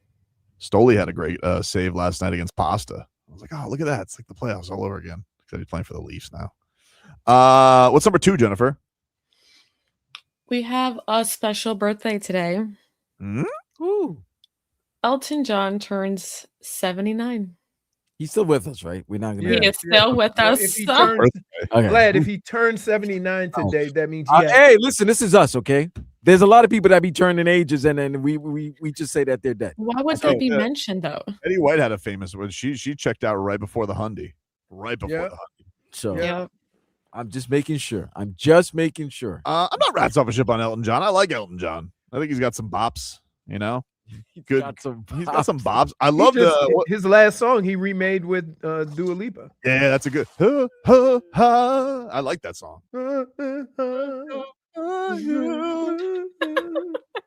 Didn't he do one with Britney Spears too? I don't feel like that one was. I think so. But I like Elton John, not rats off a ship. Yeah, I like Elton John. Elton John is like, he's a good artist when he been around through your childhood, your parents' childhood. It's like Santana. I remember Santana when I was a kid. All right. What about your rats, Jennifer? I'm not rats off a ship. Obviously, happy birthday. Oops. My bad. Happy birthday to Elton John. And also I really do enjoy seeing his Disney Plus special that he had where he brought up like different people as well as Dua Lipa to sing some of his songs. He has a Disney Plus special? Yes, it's really nice. You should watch it. They keep advertising that Hannah Montana. I need to watch it. It came out last night. I haven't watched it. I never watched Hannah Montana. I mean, that was more my time, I would say. Yeah. What about you, Vlad? No, definitely not. Dude. No, I'm not. You're not Rats off a ship. Happy birthday to Elton John. One of the greatest artists of our lifetime. And let him in. Let's not forget it. He was in that movie with what was the name of that movie? Golden GoldenEye. No. With that guy Edgerton. Edgerton James? Edgerton. He was in a movie with Edgerton James? No, Edgerton. What did he do? Did he sing out the Colts? I remember when Peyton was young. Him and Reggie Wayne had so much fun. Tiny Backer? Rocket Man? Not Rocket Man. Kingsman, the Golden Circle. I know. Yes, that's the one with Samuel Jackson as a villain, and then who else was a villain? The Golden Circle. He wasn't. Samuel Jackson wasn't the bad guy. No, the first one he was the bagman. Yeah, and then the last one I think it was what's her name? She's a great actress. Oh yeah, I know you're talking about. Dude, South says, let's not forget then proceeds to forget. Point for His name is Aaron Edgerton. I was right. What's number 3, Jennifer? I don't even know anymore. And Kevin Porter Jr. says he needs to top Bam's 83-point game out of respect for Kobe. Julianne Moore. Julianne, yes, thank you. I'm gonna go rats off a ship on Kevin Porter. Do me a favor. Listen, Kevin Porter Jr. Trust me when I tell you. Rats off a ship. Tell him go fix his dead foot. Anybody who makes the NBA, obviously, very, very good player, right? You know, but something tells me Kobe can rest a little easier that Bam passed him than Kevin Porter Jr. I don't even think Kobe would have an issue with that if he were alive. I think he'd be happy for him. I don't think Kobe Bryant feels disrespected, needs certainly Kevin Porter Jr. to honor him. It's ridiculous, man. Oh, I got to do it for Kobe. It's been done for Kobe. Bam did it. I don't like. How's this conversation not over? Can I just say this? And I always try to be careful about this. You have to be careful if you're an athlete or a former athlete. How you criticize other players' accomplishments when you have not been anywhere near that. Right? It's a bad look. When guys sit on ESPN and start talking about players, and I'm like, wow, you criticizing the dude you wasn't even half as good as. Let's be careful, you know? So Kevin Porter, like, wow, yeah, he's been in the league a while and he's got a nice game and he's a fine player. He's a fine player. He fed the Heat 33 this year, but like, dude, come on, let's slow your roll on like yeah. Like we don't let's put it this way. We're not looking for Porter Jr. to defend Kobe. Nobody asked. Right. Right. Where are your rats, Jennifer? I'm swimming. Let's be real here. Cannonball, dude. Vlad? Cannonball. I'm out. Come on, man. Come on. What's this guy talking? Who the hell is he anyway? Right. For the junior. He got dead foot. I'm just saying. Who's senior? Was senior in the league? Don't know. You stink. Give us one more, Jennifer. The NBA potentially voiding Kawhi Leonard's contract for the aspiration scandal. Oh, baby. Kawhi going to LA. Interesting. You know what? Lakers, by the way. I think I'm rats off a ship. Don't start acting like a commissioner now, Adam Silver. You didn't want to give the Heat their pick back. That's a real problem. How about that? How about the problems that you sweep under the rug, Adam Silver, and you're just like, take your second-round pick and shut the hell up. No, I won't shut the hell up. How about you stop going around starting to solve problems to make yourself look good? Be like, Pablo Torre embarrassed me. I need to void Kawhi's contract. Nah, too late. You guys whiffed. So let me get this straight. You need journalists to uncover something, but once it's exposed by the feds, you're like, not giving the Heat their pick back. I'll tell you what, you can void Kawhi Leonard's contract when you give the Heat back their pick. Yeah, Adam. Let Kawhi Leonard stay on the Clippers. He likes living in LA. The Clippers, I don't see the Clippers stopping any payments. In fact, it seems like they circumvented to pay him more. He's been a Clipper for what, 7 years? This isn't like Juwan Howard when the Heat got the Juwan Howard contract voided back in the day. So let me ask you this. I'm gonna pull Leroy. Yep. What's up? Would you be upset if this was helping the Miami Heat in getting Kawhi Leonard? Well, listen, if he's available, he's available. Wait. There you go, Leroy. Hey, that'll be my caveat, Vlad. Hey, Adam Silver. Yeah. You're a fraud. New facts. Let him talk to Adam. All right, Adam Silver. P.S. I will allow you to void Kawhi Leonard's contract, but only to play for the Miami Heat. For the mid-level exception. Still can't trust that knee. Leroy, where are your rats? I'm just rats off a ship because of you. What? Because you get too carried away. I knew as soon as you mentioned Kawhi. Dude, the minute he's like Kawhi. I don't sound like that. I don't sound like You sound like Toby, dude. You almost tripped over yourself when Vlad asked you the question. He was so excited. What? No, because Vlad's 100% right. If it does get voided, he's going to be a Laker in 3 seconds. Like, he's not leaving. But yes, that probably will happen. But if it's voided and there's a chance that they can get him on the Chiefs. On the Chiefs game. Wait. When he goes home tonight, by the end of the night, he will have a trade or something of who we need to get rid of so Kawhi could fit. You mean he's thinking about it right now? Yes. On the car ride, we're gonna get a text. I'm just starting to get those Photoshops out.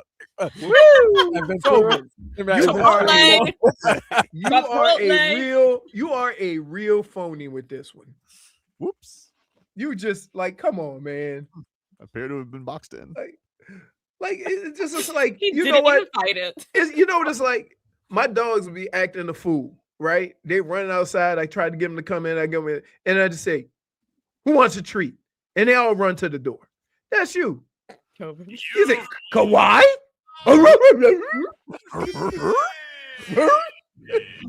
Kawhi is 75 years old and on 2 bad knees, and you don't care. Oh man, he's good though. Oh man. Well, he's already thinking. He's already He's flummoxed. We gotta go. He's flummoxed. That's the show for today, everybody. We'll talk to you rascals tomorrow.